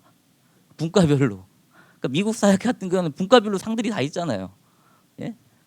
그러면 더 이제 이게 뭐가 있는데 1년에 딱 한 번 받고 책을 갖다가 책과 논문 딱 둘 받으면은 한국 사회학에 나온 것만 갖고 그러니까 이제 우리 뭐 분과학회라고 따로 있지만 그 분과학회가 물론 결정할 일이긴 하지만 그 분과학회들한테 한국 사회학과 좀 지원을 해줄 수가 있다면 상을 제정하고 수여할 수 있는 방안을 좀 촉진하는 어떤 역할을 할 수 있다면 더 이제 그 인센티브라는 게 좀 생겨나고 그리고 더 큰 인센티브는 이런 것들을 갖다 우리 연구재단에 이제 좀 이렇게 제안을 해가지고 이런 상 받은 분들은 연구 과제 이제 수주할 때 뭐 가산점을 좀 준다던가 최근 몇 년간 무슨 상을 받았던 이런 식의 갖다가 다양한 이제 인센티브를 많이 만드는 게 이제 그런 이제 사회학에 있어서 어떤 사람들이 좀 더 동기부여가 돼서 활발하게 소통할 수 있고 연구를 낼 수 있는 그런 기반이 되지 않을까 생각합니다.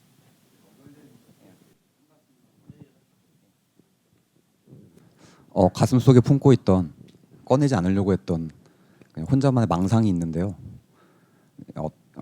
지중훈 선생님 말씀과 문제 의식이 같은데 어떤 방법에 있어서는 약간 다를 수 있는. 그래서 제가 말씀드리면 너무 호문맹랑한 이야기다라고 다들 생각하실. 하지만 실제로 하자라기보다는 생각을 반대 방향으로 해볼 수도 있다라는 것을 참고하기 위한 차원으로 들어주시면 좋겠는데, 그래서 제가 이제 역사적이거나 사례적인 것들을 보는 일에 많은 힌트가 있을 수 있다고 생각하는 건데요.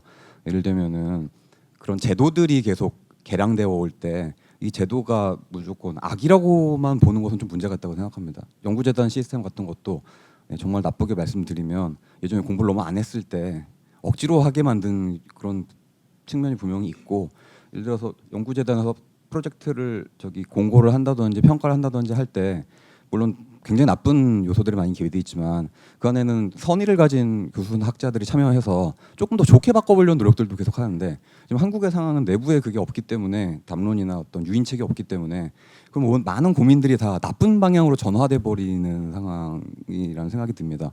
그래서 예를 들어서 좋은 담론이나 비평이나 논쟁의 장이 있다라고 할 때 그것을 실적의 장으로 다시 연결시키는 방법보다 어떻게 보면 거꾸로 해볼 만한 아이디어도 생각해 보게 되는 게, 이를테면 한국에서도 그랬고요. 이를테면 제가 관찰했던 사례들에서는 프랑스 68혁명 시기 혹은 그 이후 부르디에가 스스로 자랑하는 케이스, 혹은 다른 나라들에서도 있다고. 무슨 일이 있냐면 내부에 뭔가 해결이 안 될 때 외곽에서 그 내부에서의 인정을 완전히 거부하면서도 굉장한 권위를, 그야말로 지식의 권위를 갖는 공간들이 생길 때 뭔가 구조가 크게 흔들리는 일들이 많이 발생하는데, 축약해서 말씀드리면 실적은 하나도 없고 아무런 그 보상 체계가 없는데 국내에서 굉장히 정말 인정받는 각 분야에 계신 훌륭한 선생님들이 오랜 시간 공들여서 이 저널은 실적은 전혀 관계가 없지만 여기에 훌륭한 선생님들은 진짜 여기다 글을 내신다라고 하는 그런 공간이 있으면 오히려 더 그곳이 이른바 상징 폭력적인 공간이 될 수도 있다라는 발상, 제 망상인데요. 네, 그런 생각이 들고 그런 힌트가 저는 우리나라에도 지금도 조금씩은 있다고 생각합니다. 이를테면 가끔 외곽에 뭐 어떤 단체가 생기거나 어떤 지면이 생기거나 혹은 어떤 최근 같은 경우는 리뷰 저널이나 어떤 뭐 그런 시리즈 같은 게 나오면 일단 거기에 사람들이 눈이 일단 쏠리고 어텐션이 되고, 심지어 외부에서도 학계에 관심이 없었던 사람들이 언론이나 이런 데가 뭔가 재밌어 보이네라고 관심을 기울이게 만드는 유인책, 그 위인책이라는 것이 그 지적인 어떤 권위를 오히려 보여줄 수 있는 그런 것들도 오히려 생각해 볼 수 있는 어떤 요인이 아니겠는가라는 생각을 해보고요. 그래서 지중훈 선생님 말씀과 취지가 같아서 같이 대화하고 담론을 하고 유인책이 필요한데, 제도적인 것도 추진하되 반대로 제도적인 것들이 줄 수 있는 트랩을 생각하면서 어떤 정말 우리가 제도에 너무 얽매이지 않게 만드는 그런 출발점의 의미를 가지는 공간이 가능할까, 혼자 해보는 생각인데 덧붙여서 말씀드렸습니다. 네, 여러 가지 이제 우리 지중훈 선생님께서 이제 이런저런 말씀하시고 또 이순 선생님이 거기에 덧붙여서 말씀하셨는데, 예를 들면은 이제 기본적으로 우리가 아주 이상적으로 생각한다면은 학술장에서의 평가는 학자들, 연구자들이 서로 논쟁하는 과정 속에서 거기에서 서로 인정받는 것들이 정말 제대로 학문적으로 의미 있는 작업이 되고 평가받은 그런 식으로 가야 된다는, 그게 이제 사실은 우리가 이상적으로 추구하는 바겠죠. 그렇게 돼야 되는데 이게 현실적으로 이제 그런 평가라고 하는 것이 사실은 이 무슨 그런 어떤 예를 들면 무슨 어떤 학술지 같은 게 있어서 거기에서 그런 어떤 논쟁들 토론들이 모여서 상당히 좀 이 의미 있는 그런 어떤 이 관심을 받는 학술지가 된다.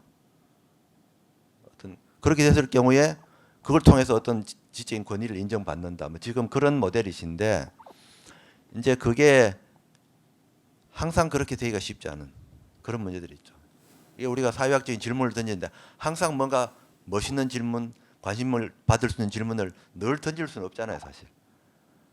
통상적으로 하다가 뭔가 하나 떠올라서 이제 하고 이렇게 되는데, 그래서 그래도 역시 일상적으로 우리가 해나가는 연구들 이런 것들이 이제 또 축적돼야 되는 그런 부분들도 있는데, 제가 보기에는 우리 지정 쌤이 그 말씀하신 걸 좀 실현하려면 지정 쌤이 연구재단 쪽으로 가셔야 될 것 같습니다. 그 재단에 가셔서 야 우리 앞으로 이렇게 하자. 그리고 예를 들면은 사후 평가 체제 그 얘기 말씀하셨죠. 그러니까 뭐 사전에 평가해서 학술지 나오는데 그걸 가지고 뭐 이렇게 점수 매기고 할 게 아니라 나중에 논문이 나와서 사람들이 얼마나 그 논문을 보게 되고 하는지 그걸 가지고 보고 그걸 가지고 아 이런 이 논문이 많은 관심을 끌고 있다. 그게 좋은 논문이다. 뭐 이런 말씀이시잖아요. 사후 평가라고 하는 게.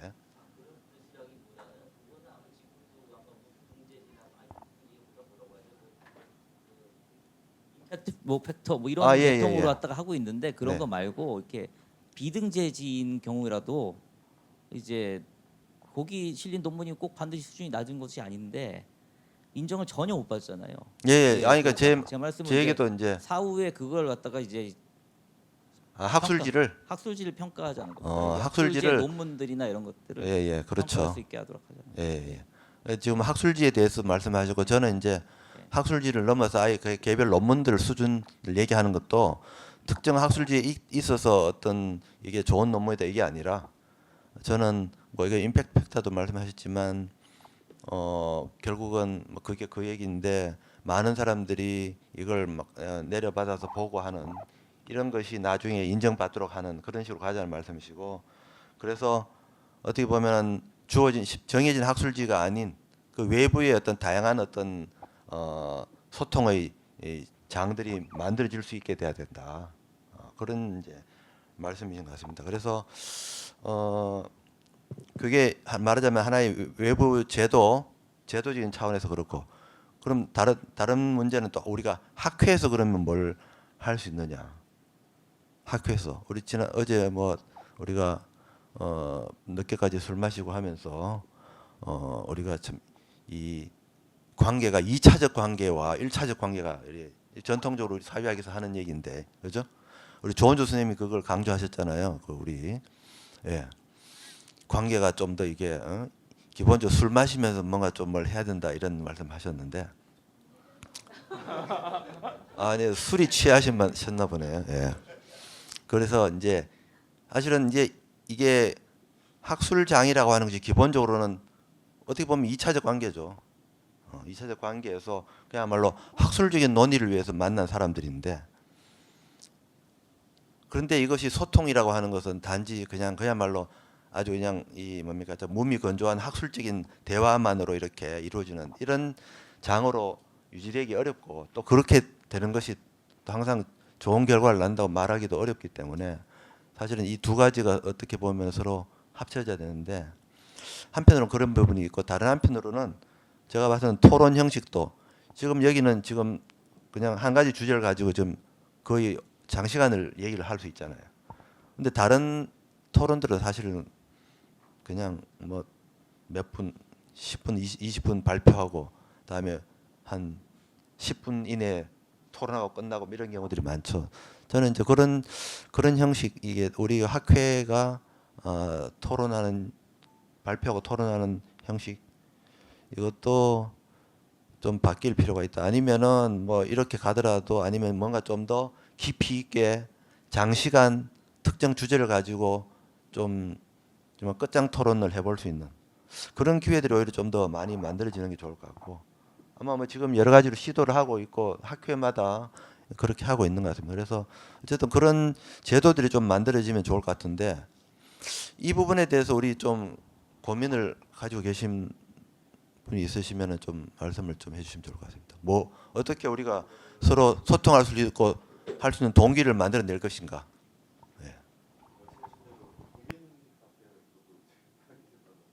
말씀드릴 게 없을 것 같은데요. 네 분 말씀해 주신 거 다 연결이 되는 것 같고 저도 많이 공감이 되기도 하면서 또 특별히 저희가 심각하게 좀 생각을 해야 될 부분이 어떤 거인지 좀 말씀해 주신 덕분에 좀 모아진 부분도 있는 것 같아요.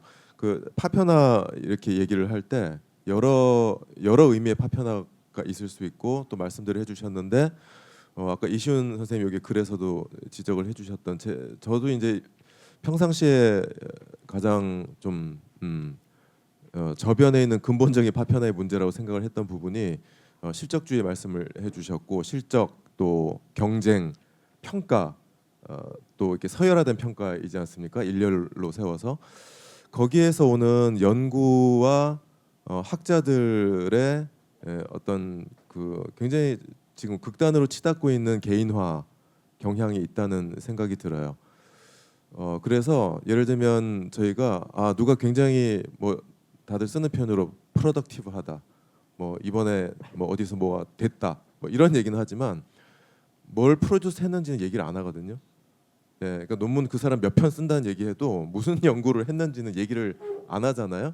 그러니까 저희의 그 담화 자체가 굉장히 영혼 없는 담화가 되는 경향이 상당히 오랫동안 진행이 돼 왔고 그게 저는 제 개인적으로는 가장 심각한 파편화로 생각을 하고 있어요. 이게 학문 공동체 맞나? 학자들 사이 관계 맞나? 학자들 사이의 대화가 맞나 하는 생각이 들 때가 많이 있잖아요. 왜 그런가 생각을 해보면 어떤 제도의 규칙과 또 자원을 누가 가지고 있느냐 또 누가 권력을 행사하느냐 여기서 오는 측면이 저는 굉장히 많다고 생각이 듭니다. 그래서 저희들 개개인의 이제 학자로서 노력도 당연히 해야 되고 학회 차원에서의 뭐 어떤 정풍 운동 같은 그런 개선을 위한 운동도 필요하지만 이 거대한 이 제도의 힘이 한 명 한 명의 학자들을 구속하는 그런 측면이 저는 너무나 강하다는 생각이 들어요. 그러니까 정부 그리고 기업, 언론 이쪽이 자원을 다 가지고 있고 규칙을 정하잖아요. 그 사람들이. 그러면 거기서 정한 규칙과 그들이 제시하는 어떤 자원들 이 자원을 가지려면 이걸 해라. 그 보상의 어떤 기본적인 세팅이 있지 않습니까? 그거를 충족시키는 학자들이 뭔가 여기서 생존을 하고 그거를 따르지 않는 사람들은 배제가 되는 그런 어떤 환경이 있기 때문에 그게 저희로 하여금 그러니까 이게 저희가 좀 달라지자라고 해도 현실이 너무 힘들어요. 사실 사는 게 너무 힘들고 하루하루 버티는 게 힘든 상태에서 그 이상 이걸 뭔가를 바꾸는 것이 상당히 좀 공허하고 이상주의적으로 여겨지는 측면이 많기 때문에 저희가 제가 좀 제안을 드리고 싶은 것은 이런 어떤 사회학의 뭐 저희가 학술장 얘기를 하지만 사회학이라는 학술장 자체가 기업이나 정부나 언론이라는 다른 제도적인 장과의 관계 속에서 있는 것이지 않습니까? 근데 그 안에서 지금 사회학이라는 학술장이 자기 자율성을 잃고 있고 학자들을 뭔가 이렇게 통합시킬 수 있는 자기 자원을 갖고 있지 않고 그 외부의 그런 규칙과 자원에 종속돼 있는 측면이 많이 있기 때문에 이것이 거시적으로나 미시적으로 어떤 지금 구조를 갖고 있고 어떻게 개개인들의 학자들에게 작용을 하고 있는지 이거에 대한 사회학적인 연구와 뭔가 어떤 티시스가 필요하다. 그 작업을 저희가 함께 하는 그런 것들이 필요하지 않을까? 거기서 어떤 대안을 위한 출발점이 생기지 않을까? 뭐 그런 고민들을 해봤습니다.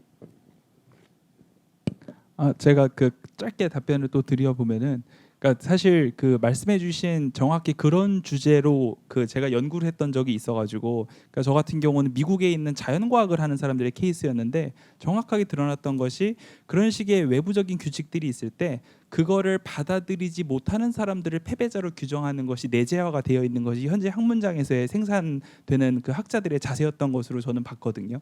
근데 이제 그 주목할 만한 부분은 사회학이랑 연결해 보면은 그게 사실은 자원이 충분히 풍요로워서, 그러니까 이야기가 거의 기본적으로 얘기되는 그 금액의 단위가 몇 백만 달러로 시작하는 그런 과학자들도 그렇게 복속되는 내재화를 하는데, 우리가 이야기하는 이 사회학은 훨씬 더 자원이 부족하고 훨씬 더 취약한 학문적인 성격을 갖고 있다고 했을 때, 그리고 사실은 저희가 이야기하는 이런 파편화의 이야기가 저희가 지금 사회학에 대해서 얘기하고 있지만 사회학만의 이야기가 아니고 인접해 있는 모든 다른 학문들에서 다 벌어지는 이야기라고 했을 때 훨씬 더 취약한 속성을 갖고 있는 것 같다. 그러니까 저는 거기서부터 이야기를 시작할 수는 있을 것 같습니다. 그러니까 그 생각보다 훨씬 더 어려운 작업이 될 거라는 생각이 듭니다. 네, 지금 말씀하신 걸 뭐 조금 뭐 다른 방식으로 얘기하면은 결국 이게 사회학이 발전하고 또 이제 서로가 소통할 수 있는 그런 어떤 장이 되려면은 좀 더 이제 어떤 학문적인 동기에 의해서 소통할 수 있는 그런 어떤 이 조건이 만들어져야 되는데, 자꾸 이게 비학문적인 조건에 의해서 비학문적인 조건, 예를 들면 뭐 실적주의일 수도 있고, 뭐 이게 실적을 내기 위해서는 또 약간 유행에 편성해서 요즘 뭐 좀 잘 나가는 얘기 좀 해야 되고 뭐 이런 식으로 이제 가야 되는, 그러니까 점점 이게 비학문적인 동기에 의해서 자꾸 사람들이 뭔가 실적을 내도록 강요하는 뭐 이런 조건들이 있는 것 같습니다. 그래서 크게 보면 이제 그런 조건들, 현실적 조건들이 또 우리 어렵게 하는 부분이 있고, 또 다른 한편에서는 사실 이 논쟁과 비판 이런 것들이 좀 더 자유롭게 이루어져야 되는데, 이것도 이제 이 일종의 어떤 뭐 눈치 보기 이를 이제 자꾸 강요할 수 있는 이런 조건들, 그게 이제 아까 말씀하신 학문장 내의 일종의 권력이라고 할 수 있겠죠. 이런 것들이 사실 사회학에서는 좀 더 그래도 자유로운데, 오히려 뭐 다른 학문들은 더 이렇게 그런 뭐 주류 비주류 이런 그런 구분이 좀 더 강하게 나타나고 하는 그런 부분들이 있는데, 어떻게 보면 사회학이 좀 더 그런 부분에서 좀 자유로워야 되는 학문이고 그걸 또 추구해야 되는 학문이기도 합니다. 그래서 그런 면에서 우리가 이 학술장이라고 하는 것이 어떤 제한된, 지금 우리가 이제 파편화에 대한 얘기를 하는데 여러 가지 뭐 내부적인 요인, 외부적인 요인, 또 이게 긍정적인 요인, 또 부정적인 요인들이 이제 뒤섞여 있는데, 그런 것들 속에서 이 뭐 우리 이정현 선생님 말씀하신 바로 이제 파편화가 가지고 있는 긍정적인 의미를 어떻게 살려 나갈 수 있을 것인가, 이 부분들은 계속 고민을 해야 되고, 결국 우리가 분화되고 또 서로 논쟁하고 서로 이것이 이제 입장의 차이도 있을 수 있고, 이거는 뭐 불가피한 것이고, 그 속에서 여러 가지 뭐 이론적인 발전이 이루어지고 또 방법론적인 혁신이 이루어지고 이러면서 이제 서로 이제 나가는 것인데, 그 과정에서 우리가 비판하고 논쟁하고 하는 것은 불가피한 것이고, 그게 사람들이 이제 또 그걸로 인해서 마음의 상처를 입고 뭐 이렇게 해서 또 이렇게 또 그렇게 되지 않도록 그렇게 않도록 이제 해 나가야 되는데, 그런 과정 속에서 우리가 어떻게 이 그래도 좀 학문적인 소통을 좀 더 확대시켜 나갈 수 있을 것인가라고 이런 고민을 좀 해야 될 걸로 봅니다. 그래서 그런 맥락에서 이제 시간이 없기 때문에 우리 여기 나오신 네 분 스님께서 한 1분 정도씩 마무리 발언을, 1분이 너무 깁니까? 네. 네, 그러면 자유롭게 2분 안에서 자유롭게 시간을 쓰시기 바랍니다. 네, 한 말씀씩 해주십시오. 뭐 크게 덧붙일 말씀은 없고요. 그냥 늘 그러니까 뭐 아까 상상된 공동체 말씀드렸지만 그게 허구다라는 얘기가 아니라 그 상상의 범위가 각자 위치에 따라 굉장히 다른 것 같다라는 말씀을 드린 거였고, 그리고 지금 여러 가지 산적한 문제들, 이것도 과연 누가 관심이 가장 많을까? 그 상상의 범위에 따라 굉장히 다른 것 같다라는 거고, 정말 상상을 해주셨으면 하는 분들은 정말 상상을 안 하는 것 같다라는 게 이제 말씀이었고요. 그래서 좀 이런 것들이 좀 더 많이 공론화되고 뭔가 좀 압박이 되고 했으면 좋겠습니다. 감사합니다. 네, 오늘 플래너리 세션 참여하면서 스스로 많이 배웠습니다. 이제 사실 커리어를 이제 시작하는 젊은 학자로서 앞으로 더욱더 크리티컬한 사회학을 할 수 있도록 고민 많이 하고 성장해야 되겠다는 반성 많이 했습니다. 네, 감사합니다. 네, 저도 좋은 여러 가지를 생각할 수 있는 좋은 시간이었고요. 지향하는 학자의 상과 항상 현실에 매몰되어 있는 학자상 사이에서 맨날 갈팡질팡하면서 괴로워하면서 사는데 뭔가 각인이 좀 필요한 것 같고요. 각인 어떤 학자상 학문장에 대한 각인이 좀 필요한 것 같고 저는 일단 제가 할 수 있는 선에서 그리고 제가 할 수 있는 개인의 실천부터 시작을 해야 될 것 같고 주변에 있는 선생님들과 함께 할 수 있는 선생님들과 뭔가를 더 동력을 조금 더 키워봐야겠다 이런 생각을 다시 한번 했습니다. 네, 감사합니다.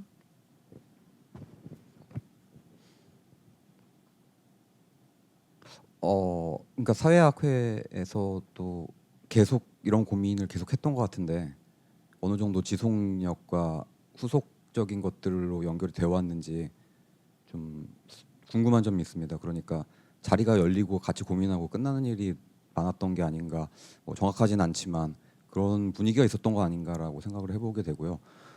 지난 12월에 연세대에서 또 비슷한 이야기가 조금 있어서 저는 그때도 오늘 드린 말씀의 축약본 좀 더 초기 버전의 말씀을 드렸던 바가 있는데 오늘 자리가 연장선이 되어서 저에게 개인적으로는 좋은 기회였던 것 같고 저는 이 내부의 소통이나 어떤 담론에 관한 문제들을 계속 이어가면서 할 수 있는 일을 앞으로 해나갈 생각입니다. 네, 다른 분들도 많이 그런 종류의 일에 관심을 가져주시고 그 상상력을 계속 키워가는 일을 함께 하면 좋겠습니다.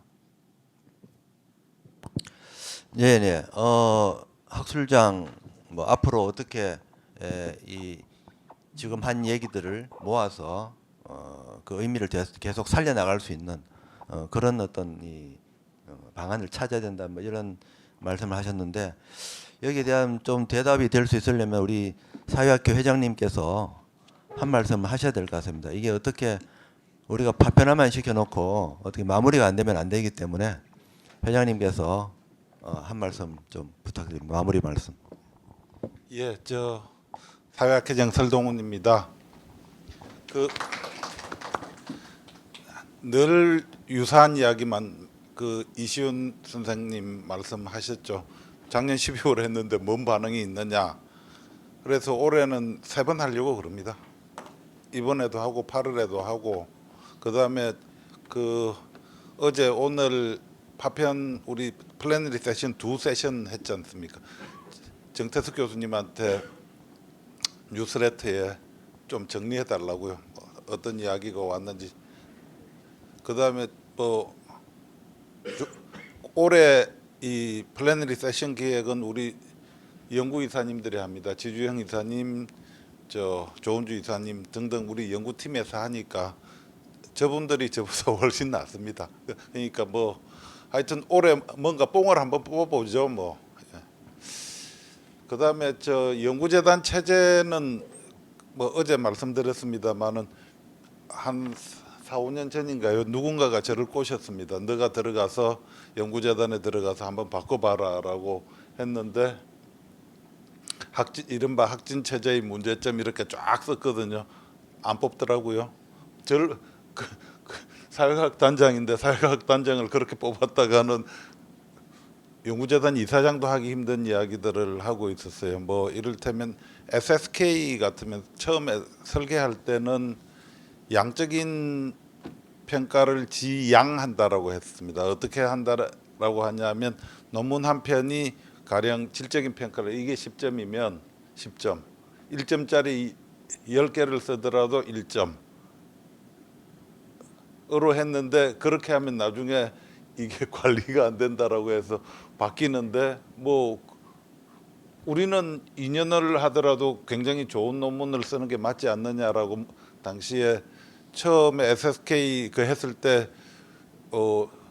우수 프로젝트로 해가지고 제가 발표를 했었거든요. 그렇게 되면 좋겠다라고 하기도 하고 그랬었는데 2년 만에 탈락됐습니다. 성과가 안 나온다고 중간에 점수가 안 나오니까요. 그래도 우리는 뭐 여러 가지 가능성에 대해서 모색하고 너무 급진적이었죠. 지금 생각해봐도 너무 급진적이었다라는 생각을 하는데 급진적인 대안을 만들고 뭐 또 한편으로는 좀 더 현실성 있는 대안도 모색하는 그런 게 의미가 있지 않을까라는 생각을 합니다. 일단은 이야기 나왔던 걸 기록으로 남기는 게 중요하다 생각을 하고요. 뭐 회장이 제가 올해 말까지인데 필요하면 이 부분을 좀 더 해서 한국 사회학의 논문으로 게재할 수 있는 것도 뭐 이게 올해 지금 나왔던 작년 올해 이야기를 엮어서 한국 사회학 저널 좀 문턱이 높잖아요. 그래서 쉽지는 않겠지만은 하여튼 그러나 이게 또 확실히 준비를 하면 전준 선생도 그렇고 몇 년 전에 그 한국 사회학회 60주년 때 제가 그 우리 고재훈 박사 이런 사람들하고 그 저널에 실린 논문 연구 논문 분석을 쭉 해보면 거기에서 학계가 파편화되어 있다라는 그 아이디어를 얻었죠. 당연히 제가 썼던 거 보면 그쪽에 결론 부분에 있는 거 몇 자 끌고 오고 뭐 이렇게 그 회장 우리 홈페이지에 있는 인사말에 그 개념이었습니다. 사회는 조각나고 있고 우리 학교도 조각나고 있고 그걸 조각나게 만든 것 중에 하나가 학진 체제다, 이른바 연구재단 체제다라고 했는데 늘 이제 인간 모델을 만들 연구재단 체제를 바꾸면 바로 그 전으로 회복될 것인가? 그건 회복 안 되잖아요. 뭐 어제도 인과관계, 상관관계를 많이 따졌지만 상관관계는 분명히 존재하는데 그걸 없앤다고 회복이 될 것이냐. 그래서 저는 일단은 만나는 게 중요하다라고 생각을 했고요. 우리 이사님들의 원성이 자자한 거 알고 있습니다. 1년에 3번 하자니까 부산 동아대학에서 유치해야 될 실무 작업을 해야 되는 우리 김철효 이사님 그 하여튼 원망스러운 눈초리를 알고 있는데요. 그래도 우리가 고생하면 회원들이 행복할 수 있고 이런 이야기를 나눌 수 있는 장을 만들었으면 좋겠습니다. 감사합니다. 네, 고맙습니다. 이제 우리가 양질 전환을 해야 되는데 이게 우리 마음대로 되는 게 아니고, 그래서 어떤 우리가 질적인 도약을 하려고 해도 항상 이 양적인 평가에 목매달아서 어떻게 할 수 없는 이런 어떤 현실적인 문제들이 있는 것 같습니다. 좀 그런 어떤 이런 제도적인 한계 속에서도 어쨌든 우리 뭐 사회학회든 또 뭐 다른 여러 우리 관련 학회들이 같이 어떤 소통의 기회를 많이 늘리면서 그야말로 학문 외적인 요인보다는 학문적인 요인에 의해서 우리 사회학이 이제 발전할 수 있는 길, 이걸 끊임없이 찾아가려고 노력이 필요하다, 뭐 그런 생각이 됩니다. 자, 그럼 오늘 지금까지 토론에 참여해 주신 여기 토론 발표하신 네 분과 또 청중석에서 이런저런 얘기들도 해주시고 또 진지하게 들어주신 모든 분들께 감사드리면서 오늘 토론은 이걸로 마치도록 하겠습니다. 고맙습니다.